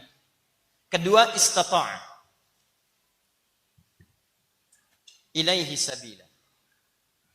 Hi-nya kembali kepada haji. Sabila. Fokus. Man ismun mausulun yadullu 'ala al-fardiyatil 'ammiyah. Kata sambung yang menunjuk subjek atau objek yang menunjuk pada setiap personal tanpa batas. Seakan-akan Allah ingin katakan, saya berikan keadilan pada siapapun tanpa batas. Setiap personal. Semua manusia saya undang. Siapa ya Allah? Setiap personal kalian. Sepanjang kalian manusia. Kau manusia? Ya ya Allah, saya undang. Saya laki-laki ya Allah, datang. Saya perempuan ya Allah, datang. Saya rasanya bukan laki-laki, bukan perempuan. Pastikan dulu kamu siapa. Kalau kamu laki-laki, ayo. Kamu perempuan, iya. Tapi kalau kamu tidak jelas, saya tidak mengundang yang tidak jelas. Karena sifatnya man itu menunjuk pada yang jelas. Gak ada sifat yang menunjuk bukan laki-laki, bukan perempuan. Anda siapa? Karena manusia itu cuma dua. Kalau bukan laki-laki, berarti perempuan. Itu aja. Makanya ketika ada yang menemukan belum jelas pada dirinya, diminta diperjelas. Ayo diperjelas. Seperti apa gambarannya? Paham ya? Sudah. Ya. Saya niat Pak, dulu ada razia itu. Malam-malam tangkap sama polisi, diinterogasi. Bawa. Siapa kamu nama? Nia Pak. Siapa? Nia Pak. Yang jelas siapa? Kurniadi. Nama panjangnya. Dan sini. Man, personal. Anda laki-laki, perempuan, tua, muda, besar, kecil, sepanjang masuk kategori berangkat. Baik ya? Siap. Saya undang kata Allah. Saya nggak bedakan. Mau kamu merasa orang kaya, kamu merasa orang cukup, kamu merasa dari Amerika, merasa super power kamu ada di situ supernya, nyampe ke sini sama. Kamu orang Indonesia, kamu orang Afrika, nggak ada bedanya. Silakan datang kepada saya kata Allah. Baik, tapi yang paling menarik, siapa yang akan datang itu? Man istata'a. Kata man kemudian disandingkan dengan kata istata'a. Di sini kemudian awal mula pemahaman mesti disempurnakan. Sementara orang melihat terjemahan kemudian disimpulkan bahwa man di sini orang yang istata'a punya kemampuan. Orang mampu. Mampu. Nah, dan ini sering digambarkan spesifik mampu ini kepada kondisi harta. Mampu hartanya. Ada hartanya. ONH berapa sekarang? Baik, porsi 25 juta. Dilengkapi kurang lebih lah 35 juta. Bapak Ibu sekalian, saya sampaikan sekarang ya. Mohon izin baik-baik nih. Ada banyak orang yang lebih hartanya daripada 35 juta. Bahkan ratusan kali lipat. 350 juta. 3,5 miliar. Ada yang triliunan. Sampai sekarang, harta itu belum mampu mendorong dia untuk menunaikan ibadah haji. Jadi dia nggak masuk kategori ini. Fisik.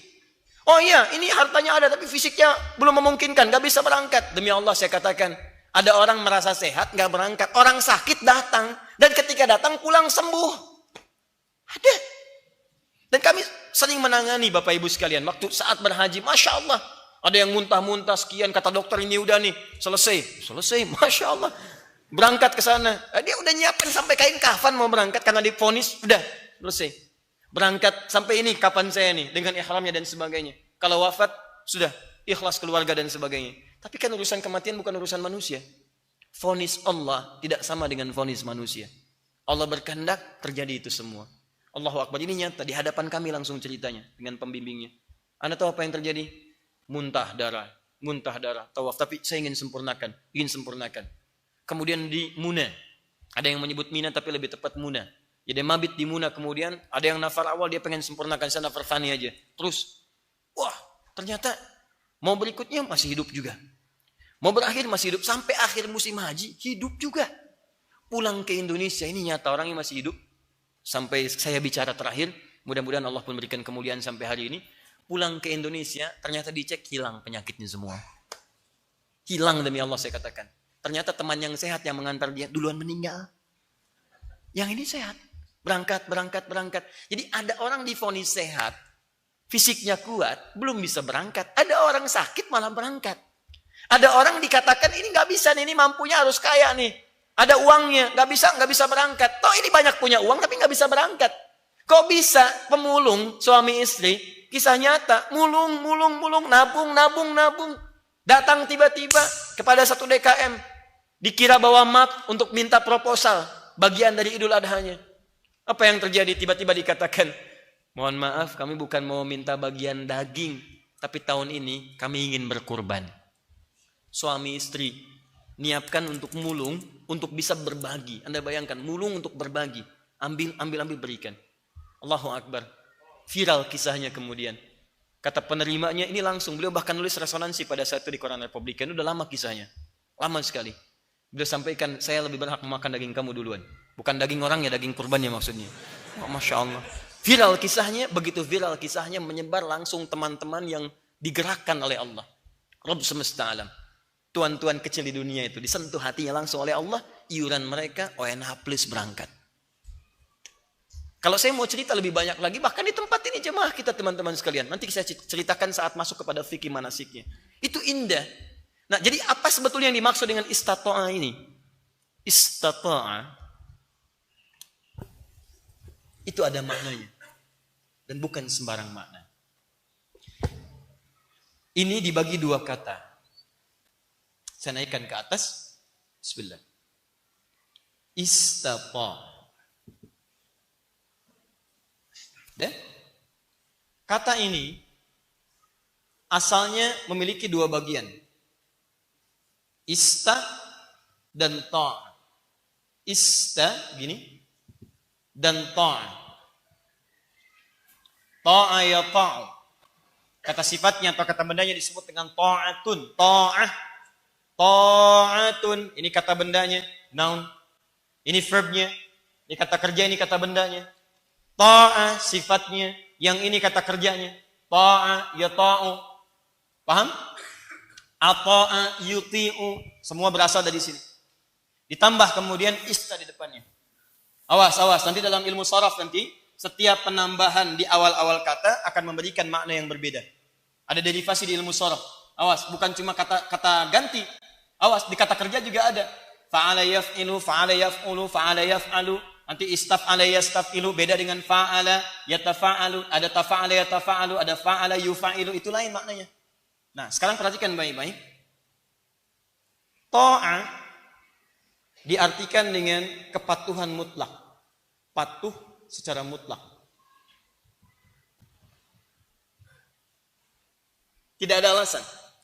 Kalau diperintahkan kerjakan, dimintakan tinggalkan, jauhi, tinggalkan. Do it, leave it. Kerjakan, tinggalkan. If'al la ta'fal. If'al la taf'al. Itu ta'ah namanya. Dan Anda tidak punya peluang untuk menawar. Salat kata Allah. Boleh nggak besok ya Allah? Tidak. Sekarang.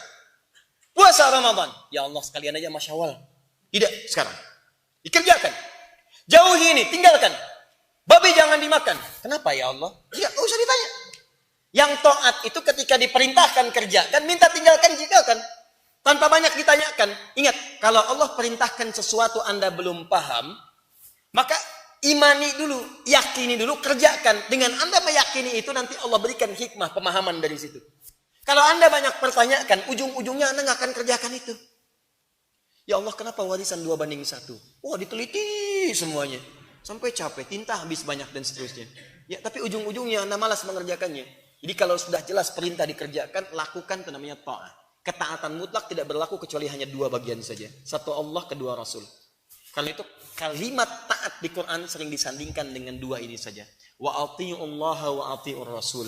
Wa may yuti'illaha war rasul. Ya ayyuhalladzina amanu ati'ullaha wa ati'ur rasul. Jadi kepada Allah taat mutlak, kepada Rasul mutlak. Jadi kalau Nabi sudah katakan kerjakan ini, kerjakan. Tinggalkan ini, tinggalkan. Jangan banyak ditanya. Nanti setelah kalau Anda belum paham dengan itu semua, kerjakan dulu. Kalau sudah paham, alhamdulillah Anda paham hikmahnya. Nanti dengan mengerjakan itu semua, naik status Anda menjadi hamba yang taat. Orang-orang yang taat, patuh mutlak pada perintah Allah dan Rasulnya, itu disiapkan banyak kenikmatan termasuk di akhiratnya. Surganya pun surga spesial. Mereka akan langsung ditempatkan bersama para nabi, semua nabi yang pernah hidup di muka bumi. Orang soleh dan para syuhada. Dalilnya ada di Quran, surah keempat, An-Nisa ayat 69. Ya, paling kanan, pertengahan. Wa may yuti'illaha war rasul. Siapa yang mau menaati Allah dan Rasul, mutlak. Taati aja. Fa ulaika ma'al ladzina an'ama Allahu 'alaihim minan nabiyyin was-siddiqin wasyuhada'i was-salihin. Maka mereka akan ditempatkan bersama orang-orang yang telah diberikan jaminan kenikmatan oleh Allah, minan nabiyyin, dari semua nabi. Di ada anbiya, ada nabiyyin, itu beda. Kalau anbiya beberapa nabi, enggak semua nabi. Makanya surah ke-21 surah Al-Anbiya, enggak semua nabi dikisahkan di situ. Tapi nabiyyin itu semua nabi. Dan keren surganya, luar biasa. Tetangganya nabi semua. Nabi, Anda bisa analisis, Masya Allah. Saya mau bikin target 30 hari kunjungan pada 30 nabi dulu. Hari pertama Nabi Adam, besoknya Nabi Nuh, Masya Allah. Deg-degan, mau ketemu nabi paling ganteng semuka bumi dulu. Nabi Yusuf misalnya kan, Masya Allah, kunjungan. Luar biasa. Ganteng-ganteng nabi. Saya dulu sinetron ganteng-ganteng serigala. Nabi Ibrahim, Nabi Musa, dan puncaknya berdebar. Rindu itu mulai memuncak ketika akan berkunjung ke tempat Nabi Muhammad SAW. Dan tak sadar ternyata beliaulah yang memanggil kita, mengunjungi, menggandeng kita. Tidak pernah kita lihat, tapi kerinduan itu mulai datang. Itu luar biasa.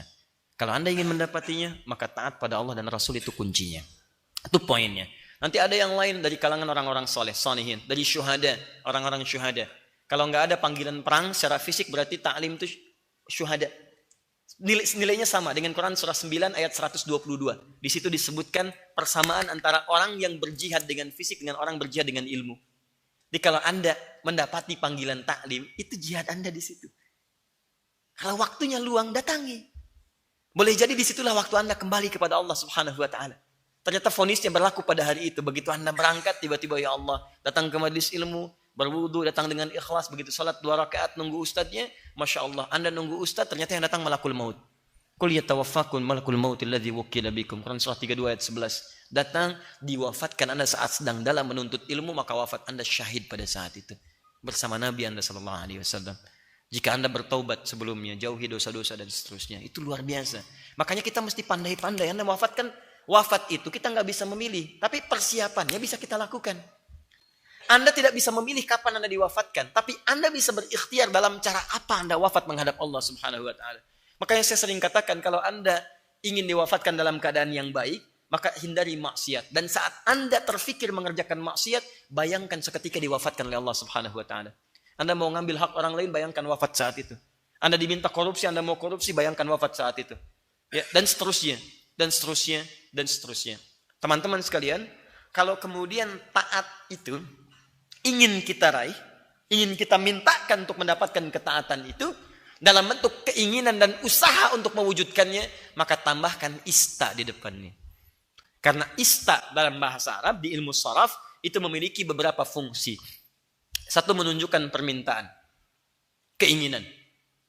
Azina, izin, tambah ista, istazana, minta izin. Jelas? Tapi bisa berarti kesungguhan, keseriusan. Hasuna, baik. Istahsana, keinginan untuk sungguh-sungguh menjadi orang baik. Tapi Taat, istata'a. Keinginan untuk menjadi orang yang taat dan sungguh-sungguh mewujudkannya. Jadi kalau kita kaitkan dengan haji, haji itu bentuk ketaatan kepada Allah. Jadi kalau Anda berhaji, Anda termasuk orang taat kepada Allah Subhanahu wa taala. Tapi kalau Anda ingin mewujudkannya, maka berusahalah untuk bisa mendapatkan haji itu.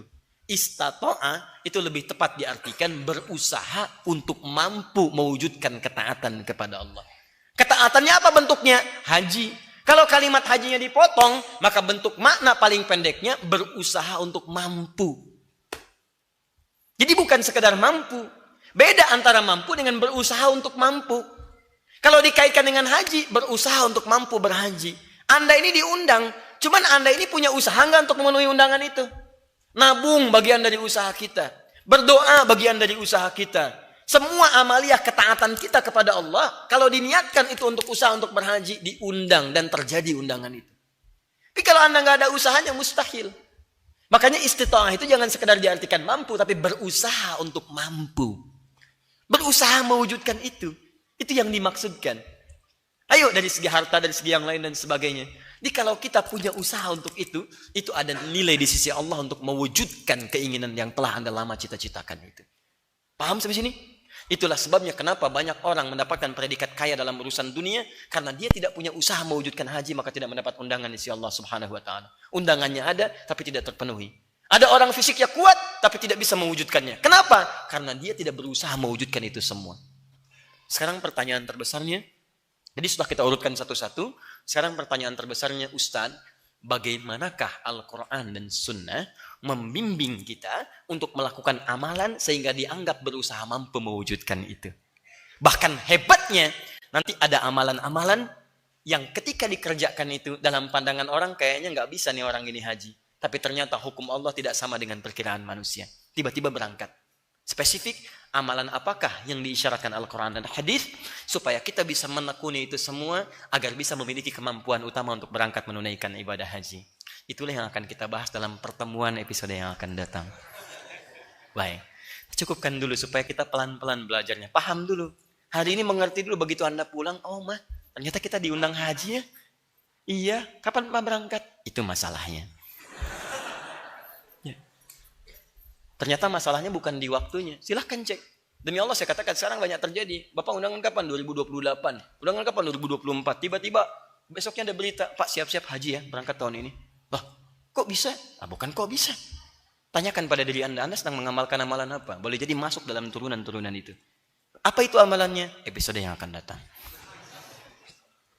Teman-teman sekalian, saya kira untuk materi ini sebagai pengantar hari ini kita cukupkan. Tapi ada beberapa komitmen yang ingin kita bangun bersama. Dan ini mau saya sampaikan juga bagian dari pengumuman kita bersama. Yang pertama ini penting sekali. Saya ingin kita semua berikrar untuk berkomitmen bahwa mulai saat ini kita harus lebih baik daripada sebelum-sebelumnya.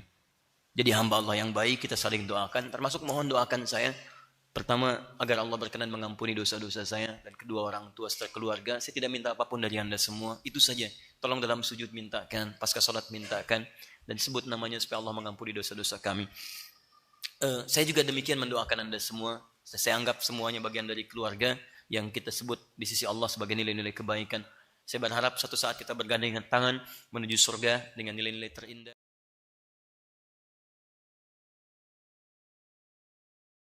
Untuk kita berubah. Karena itu saya mengajak, Allah telah titipkan keinginan di hati Anda untuk hadir pada malam ini. Anda bisa memilih untuk hadir dimanapun. Dan kenapa Anda yang mendengar kalimat ini? Dan kenapa pemirsa Anda yang bisa menyimak ini? Padahal Anda bisa melihat yang lain. Kalau bukan Allah berkenan kita berubah jadi lebih baik, maka mustahil kita mendapatkan kesempatan ini. Yang kedua, baik itu tidak dicita-citakan, tapi mesti diwujudkan dengan usaha-usaha kita. Karena itu saya mengajak, pedoman kebaikan tertinggi itu Al-Quran. Dan contoh paling hebat adalah ketika itu turun di masyarakat jahiliyah dengan segala keburukan-keburukannya, dipraktikkan Al-Quran berubah semua menjadi baik. Maka sekali lagi saya akan mengajak, kami akan memulai gerakan Al-Quran itu. Insya Allah pekan depan kami umumkan. Bagi teman-teman semua yang ingin terlibat silahkan. Mushafnya insya Allah kami akan siapkan dari fase sekarang. 100.000 kami cetak. Karena setiap tahun kami akan menargetkan ada 100.000 penghafal Quran baru di Indonesia. Saya tidak tahu apakah Anda ingin terlibat dalam proyek akhirat ini atau tidak. Mari, Anda hanya butuh modal, keinginan kuat, dan usaha mewujudkannya. Mushaf kami usahakan untuk cetak. Kita berbagi sama-sama. Ya, jadi dimanapun Anda berada, bikin komunitas saja. Ya, Anda yang di Jakarta, di Tangerang, di Pamulang, sampai di Tangerang, sampai yang ke Jawa, Sumatera, dan sebagainya. Anda kumpul aja dengan teman-teman. Nanti kami akan buat skema khusus. Ya, dari quantumakhir.com. Kita akan nanti masukkan datanya, insya Allah pekan depan kami publish. Di daerah mana Anda kemudian berada, komunitas yang Anda berkumpul di situ, dan tidak perlu Anda wakafkan tempatnya. Kami itu tidak suka mengumpulkan aset. Bahkan Akhyar TV ini asetnya aset umat. Setiap yang masuk saya nggak katakan punya pribadi. Saya buat aturan nggak ada yang boleh punya pribadi. Ini punya umat Islam. Jadi kalau saya meninggal, kita kadar lagi ustadz yang lain. Nanti teman-teman yang lain meninggal, nanti ada yang meneruskan lagi. Jadi kita berharap semua bergerak keseluruhannya. Dan itu akan ada nilai-nilai kebaikan. Tempat Anda bikin oleh Anda. Kumpul, urus sama-sama. Saya yang support dari sini. Kita di konsultannya untuk menjadi ahli Quran di hadapan Allah Subhanahu wa taala. Kita akan datangi Anda insyaallah, kita akan undang Anda, kita sama-sama bagi-bagi metodenya dan kita hadirkan nilai-nilai kebaikan. Saya yakin kalau setahun 100.000 kecil sebetulnya. Dan kita bisa wujudkan itu insyaallah. Pekan depan kami sampaikan undangannya. Anda dimanapun terlibat, silahkan. Bahkan nanti insyaallah yang kedua, seperti saya Ramadan sampaikan kemarin, kita akan membuka program yang kedua, gelombang ketiga PKU, Pendidikan Kadar Ulama. Ya, itu nanti insya Allah, tapi mohon izin, untuk yang sekarang saya siapkan 10 orang, nanti untuk tambahan 5 orang. Kalau Anda nanti masuk kualifikasinya untuk ikhwan ya, akhwat belum, untuk ikhwan, Anda boleh mendaftar, dan di situ nanti kami akan khusus untuk bimbing secara pribadi, dengan turunan-turunan bimbingan yang spesial. Dan kami telah siapkan satu rumah khusus nanti, tinggalnya di situ, kami yang insya Allah siapkan pembiayaan dan sebagainya, dan saya akan mengajar sendiri dengan teman-teman dan para masyayikh yang lainnya. Itu kita harapkan nanti untuk ke depan jadi penerus-penerus kebaikan. Hari ini kami mengajarkan, besok lusa Anda yang mengajar dengan izin Allah Subhanahu wa taala. Nanti kami sampaikan informasinya, itu akan dipublish, insya Allah mudah-mudahan pekan depan sudah bisa disampaikan. Kemudian yang ketiga, teman-teman sekalian, dan ini sangat penting sekali lagi, kurikulum untuk AKS sampai ke musim haji itu akan membahas seputar haji saja. Adapun sisi yang lain, kalau ada kasus tertentu itu tambahan dalam diskusi dan sebagainya. Dan ingat baik-baik ini ya, dalam kurikulum ini ada sesi teori, ada praktek. Untuk pengantar dan esensi itu teori, secara teoritis ada di sini. Kami nanti siapkan tampilan-tampilannya, paparan-paparannya, tapi untuk praktek Anda nanti catat waktunya, karena insya Allah nanti akan kami selenggarakan di halaman di luar masjid ini. Kita akan tunjukkan dari semua skemanya, dari mulai tawafnya, dari wukufnya, dari macam-macamnya, sampai kami bimbing cara pakai pakaian ihram seperti apa, ya, dan seterusnya. Maka dengan itu semua kami harapkan Allah memperkenankan kemudahan untuk kita untuk berangkat menunaikan ibadahnya. Tayyib. Yang selanjutnya, yang keempat, saya mohon tolong jangan soleh sendirian. Saya persaudarakan Anda dengan satu dengan yang lainnya, terutama yang berasal dari daerah-daerah yang sama. Ayolah bergabung dengan teman-teman yang lain. Saling berbagi dan sebagainya, saling ingatkan. Kalau perlu Anda berkeluarga dengan baik, ingatkan tahajud, ingatkan bacaan Quran. Maka kalau sudah seperti itu, ikatan kita akan erat dalam nilai kebaikan. Baik ya, alhamdulillah hari ini saya dengar informasi ada yang juga hadir dari New Zealand. Boleh saya bisa lihat? Boleh berdiri barangkali? Yang dari New Zealand? Dr. Reza? Reza ya? Baik, ini Reza boleh maju ke depan? Reza Abdul Fattah, ini perwakilan dari teman-teman di New Zealand. Baik.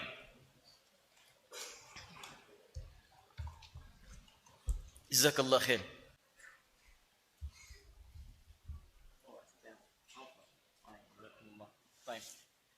New Zealand, tahu New Zealand? Lampu merah sana dikit ya. Baik. Izin sebentar ya. Ini beliau saya hadirkan untuk diketahui, dan kami sudah kontak ke New Zealand. Kita senang kalau datang berkunjung ke beberapa teman-teman kita di luar Indonesia untuk, mohon izin, antum berdiri, saya duduk boleh? Antum mau ditukar, antum duduk saya. Jadi teman-teman sekalian, kita saat mengunjungi bukan hanya sekedar ta'lim, tapi kita ingin punya suasana keislaman yang baik. Maka selalu kita dorong untuk bisa bangun masjid, ya, bangun komunitas keislaman, dan kita juga berbagi bagaimana cara bertaklim dengan merangkul warga-warga sekitaran. Dan saya dengar alhamdulillah ya, untuk saat ini dan dari ikhtiar kita bersama, untuk properti yang akan dialihkan kepada bentuk masjid itu insya Allah ada sekitar tinggal 200.000 lagi ya. Tadi ya, $200.000 New Zealand, atau kurang lebih dengan 2 miliar lagi. Jadi kalau kita bisa satu sahamnya sama-sama. Saya kira jangan 1 orang 2 orang lah. Kalau termasuk teman-teman dimanapun Anda berada, kalau kita ada 200.000 saja, kita hanya butuh berapa ya? 10.000 lah. Ya 10.000 keluar, 100.000 orang kita semua atau 200.000 orang hanya dengan modal 10.000 kita bisa menanamkan satu masjid di New Zealand yang insya Allah saham itu kita bawa menuju akhirat kemudian. Ya, saya mengajak, ini saya perkenalkan yang sekarang ada di Indonesia, ini Mas Reza. Kalau nanti ingin bertanya bagaimana caranya, sampaikan kepada beliau. Saya mengajak pada Anda semuanya. Dan saya akan konsisten untuk memulai. Ayo saya mulai dengan 100 juta untuk diri saya, kami dari sini. Nanti teman-teman tinggal melengkapi yang lainnya lagi. Dan mudah-mudahan nanti bisa maksimal untuk dibawa dan diwujudkan apa yang kita harapkan itu. Ini wajah beliau. Ya, jadi yang ini kalau nanti mau tanya-tanya silahkan kepada beliau. Baik, mau ceramah atau cukup? Silakan untuk kembali. Ini satu. Dan Alhamdulillah kami dapat berita juga. Begitu ta'lim disampaikan, itu dirangkul dengan teman-teman. Itu ada suku asli yang bahkan mendengar itu. Dia duduk di samping, ada yang baca Quran. Karena kami sampaikan, ayo buka dengan Quran dulu. Mulai menghafal. Di sana menghafal juga Pak, Anda jangan kalah saing. Jangan kira di sana nggak menghafal, di sana menghafal. Ada Luqman, masih anak kecil, menghafal. Kalau saya telepon itu dia menghafal. Kadang setoran dengan bapaknya, kirim video dan sebagainya. Mereka menghafal, Anda jangan kalah. Begitu mereka datang, mereka sudah hafal, kita belum. Ada hafalan. Dan hebatnya, begitu sedang baca Quran, ada suku asli Maori hadir di sampingnya. Dengar, kok enak ya? Besoknya dia tanya, tadi lagu apa ya? Masya Allah, lagu apa? Karena belum pernah dengar. Disampaikan ini bukan lagu, ini firman Allah. Siapa itu Allah? Begini. Apa yang terjadi? Besoknya atau pertemuan berikutnya, asyhadu an la ilaha illallah wa asyhadu anna Muhammad Rasulullah. Dia ngajak yang lain lagi, dan itu indah teman-teman sekalian. Jadi, yuk kita maksimalkan insya Allah. Dan saya dengar ada juga dari Makassar yang hadir hari ini. Siapa namanya? Bukan Asikin kan? Bukan ya. Ini Masya Allah ya. Itu dia ya. Ini luar biasa nih. Nggak saya minta ke depan, maju ke depan. Nggak apa-apa, maju aja. Baik. Jazakallah khair. Masya Allah. Baik. Siapa namanya? Siapa namanya? Belum kedengaran ya? Baik. Bismillah. Siapa namanya? Emir. Apa artinya Emir? Emir boleh duduk sini? Bismillah. Ya. Baik. Teman-teman sekalian, ini Emir. Kalau dalam kekinian diterjemahkan Emir itu pangeran. Baik ya. Saya berharap mudah-mudahan jadi pangeran surga, bukan cuma jadi pangeran dunia. Syarat pangeran surga salah satunya bisa membawa nilai Quran. Karena orang-orang yang hafal Quran seperti saya sampaikan, ahli Quran itu naik ke surganya itu dengan jubah kehormatan. Dengan mahkota indah. Quran surah 35 ayat 33, kan? Quran surah 13 ayat 23 sampai 24 termasuk hadis Nabi di At-Tirmidzi nomor hadis 2915. Mudah-mudahan Emir bisa mewujudkan itu. Emir dari Makassar. Ya, baik. Sama siapa ke sini? Kakak.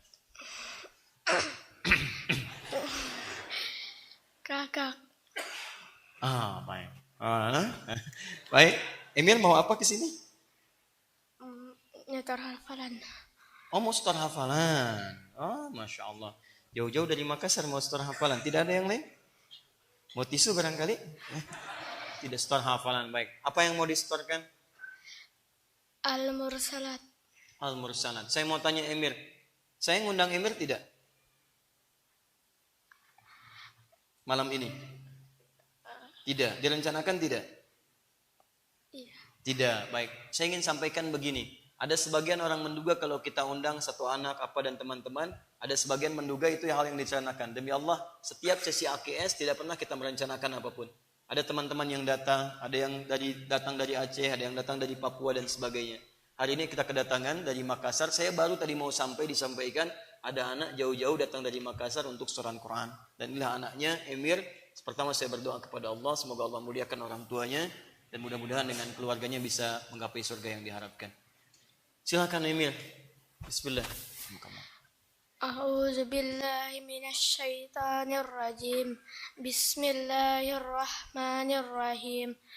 Wal mursalati urfa, fal ashifati ashfa, wan nashirati nashra, fal fariqati farqa, fal mulkiyati zikra, usran aw nuzra. إنما توعدون لواقع فإذا النجوم طمست إذا النجوم طمست فإذا النجوم طمست وإذا السماء فرجت وإذا الجبال نسفت وإذا الرسل أقتت لأي يوم أجلت ليوم الفصل وما أدراك ما يوم الفصل ويل يومئذ للمكذبين ويل يومئذ للمكذبين ويل يومئذ للمكذبين ألم نهلك الأولين ثم نتبعهم الآخرين كذلك نفعل بالمجرمين ويل يومئذ للمكذبين ألم نخلقكم من ماء مهين ألم نخلقكم من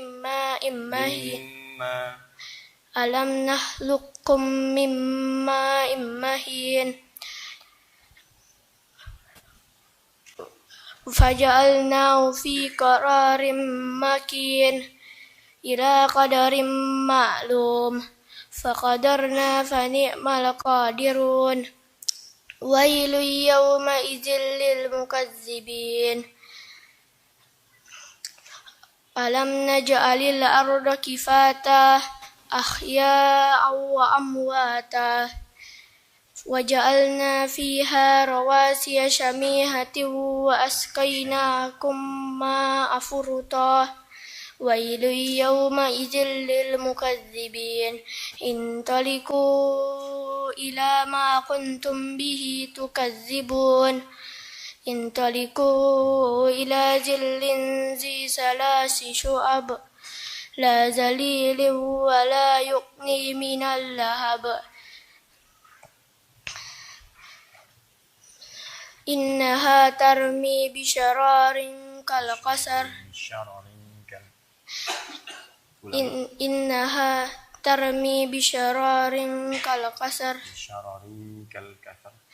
إنها ترمي بشرار كالقصر كأنه جمالة صفر ويل يومئذ للمكذبين هذا يوم لا ينطقون ولا يؤذن لهم فلا يعتذرون ويل يومئذ للمكذبين هذا يوم الفصل جمعناكم والأولين فإن كان لكم كيد فاكدون ويل يومئذ للمكذبين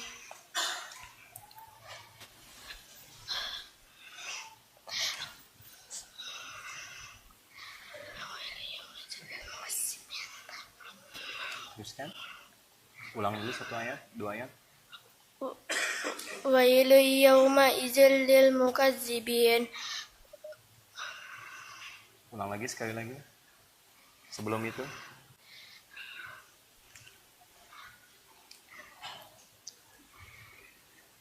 Dihitung, disimak. Sampai ayat berapa? 41, teruskan. Berapa ayat lagi? 11.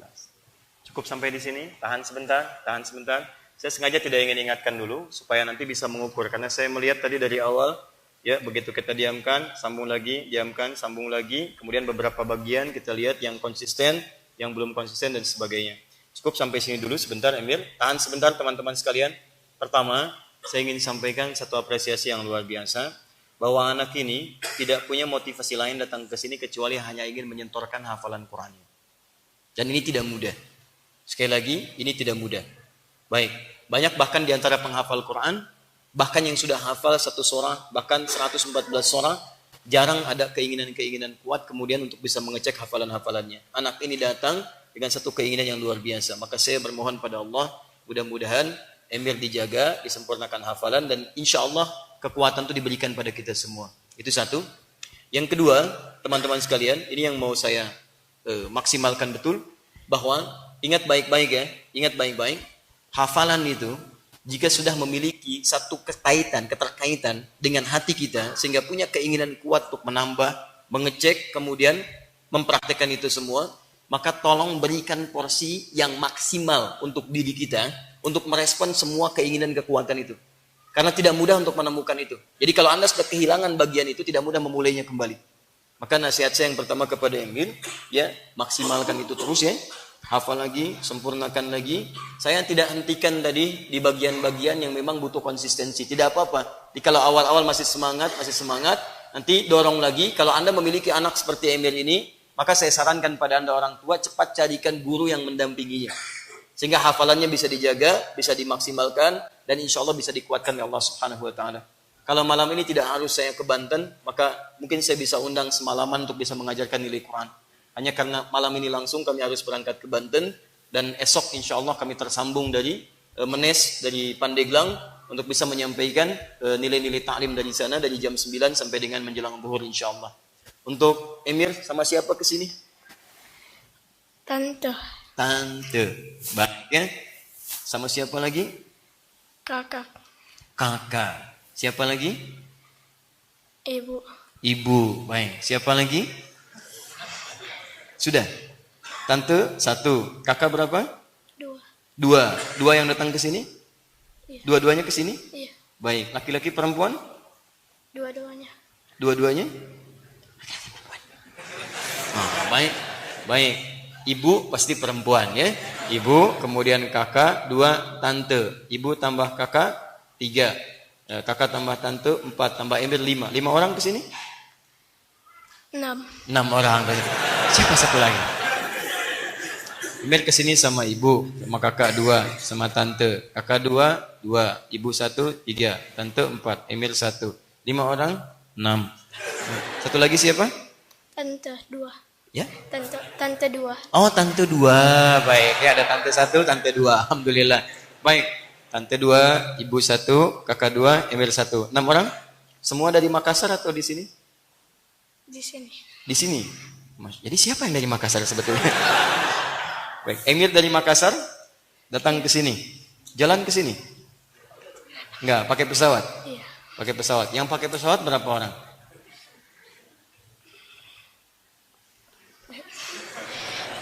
6 orang pakai pesawat dari Makassar.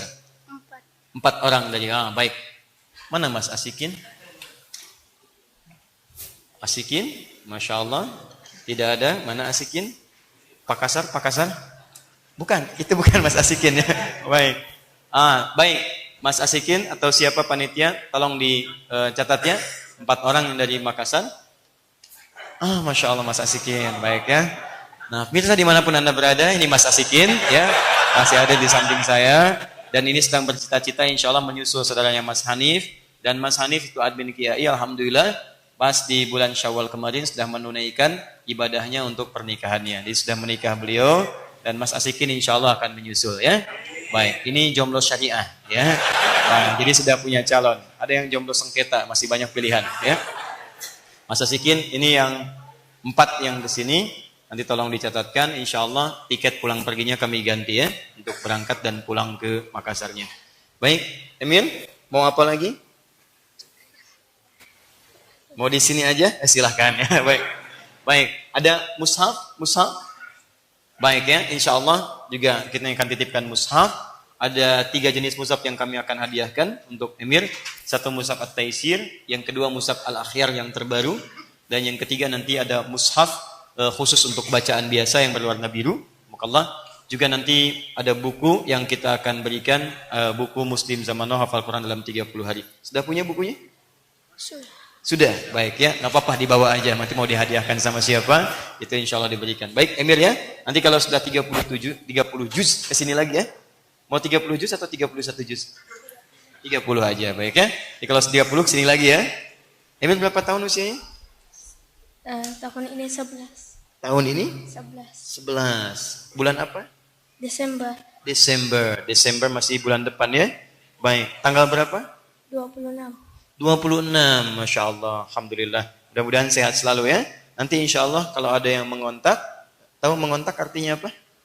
Mengontak itu menghubungi. Tahu menghubungi artinya apa? Nelpon ya. Nanti kalau ditelepon, berarti ada yang insya Allah mengkonfirmasi atau bertanya nanti kepada Emir ya. Nanti Emir angkat ya.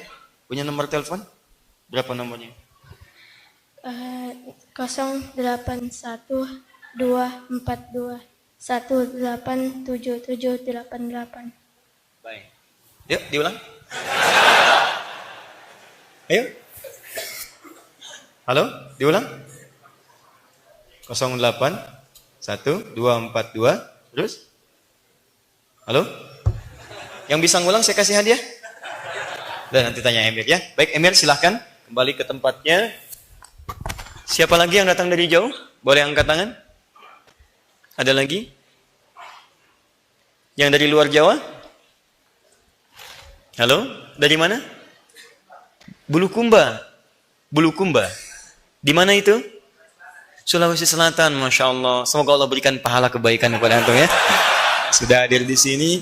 Dan insya Allah ada kebaikan-kebaikan. Mohon tolong tidak kembali dengan tangan kosong Mas Denny ya. Tolong berikan mushaf dan buku. Supaya nanti di jalan ada yang dibaca dan dipelajari. Antum dari sana atau tinggal di sini? Dari sana langsung dari Bulukumba? Oh tinggal di Bekasi, baik. Semoga Allah mengampuni dosa-dosa Anda. Sudah? Sudah ya, cukup dulu. Baik. Saya juga sama, saya dari Banten ya. Baik. Sudah lama tinggal di sini. Ada yang begitu lagi? Baik, sudah cukup dulu ya. Teman-teman mohon izin karena kami harus segera menuntaskan sesi malam ini. Insya Allah kita berjumpa di pekan berikutnya kembali ke waktu awal yaitu Kamis malam Jumat. Ini edisi spesial malam ini. Jumpa pekan depan di Kamis malam Jumat. Dan nanti ada hal yang sangat spesial di pertemuan berikutnya. Kami nanti akan infokan waktu menjelang kemudian ta'limnya. Terima kasih atas perhatiannya. Subhanakallahumma wa bihamdika asyhadu an la ilaha illa anta astaghfiruka wa atubu ilaik. Wa akhiru da'wana alhamdulillahi rabbil alamin. Wal 'afwu minkum. Assalamualaikum warahmatullahi wabarakatuh.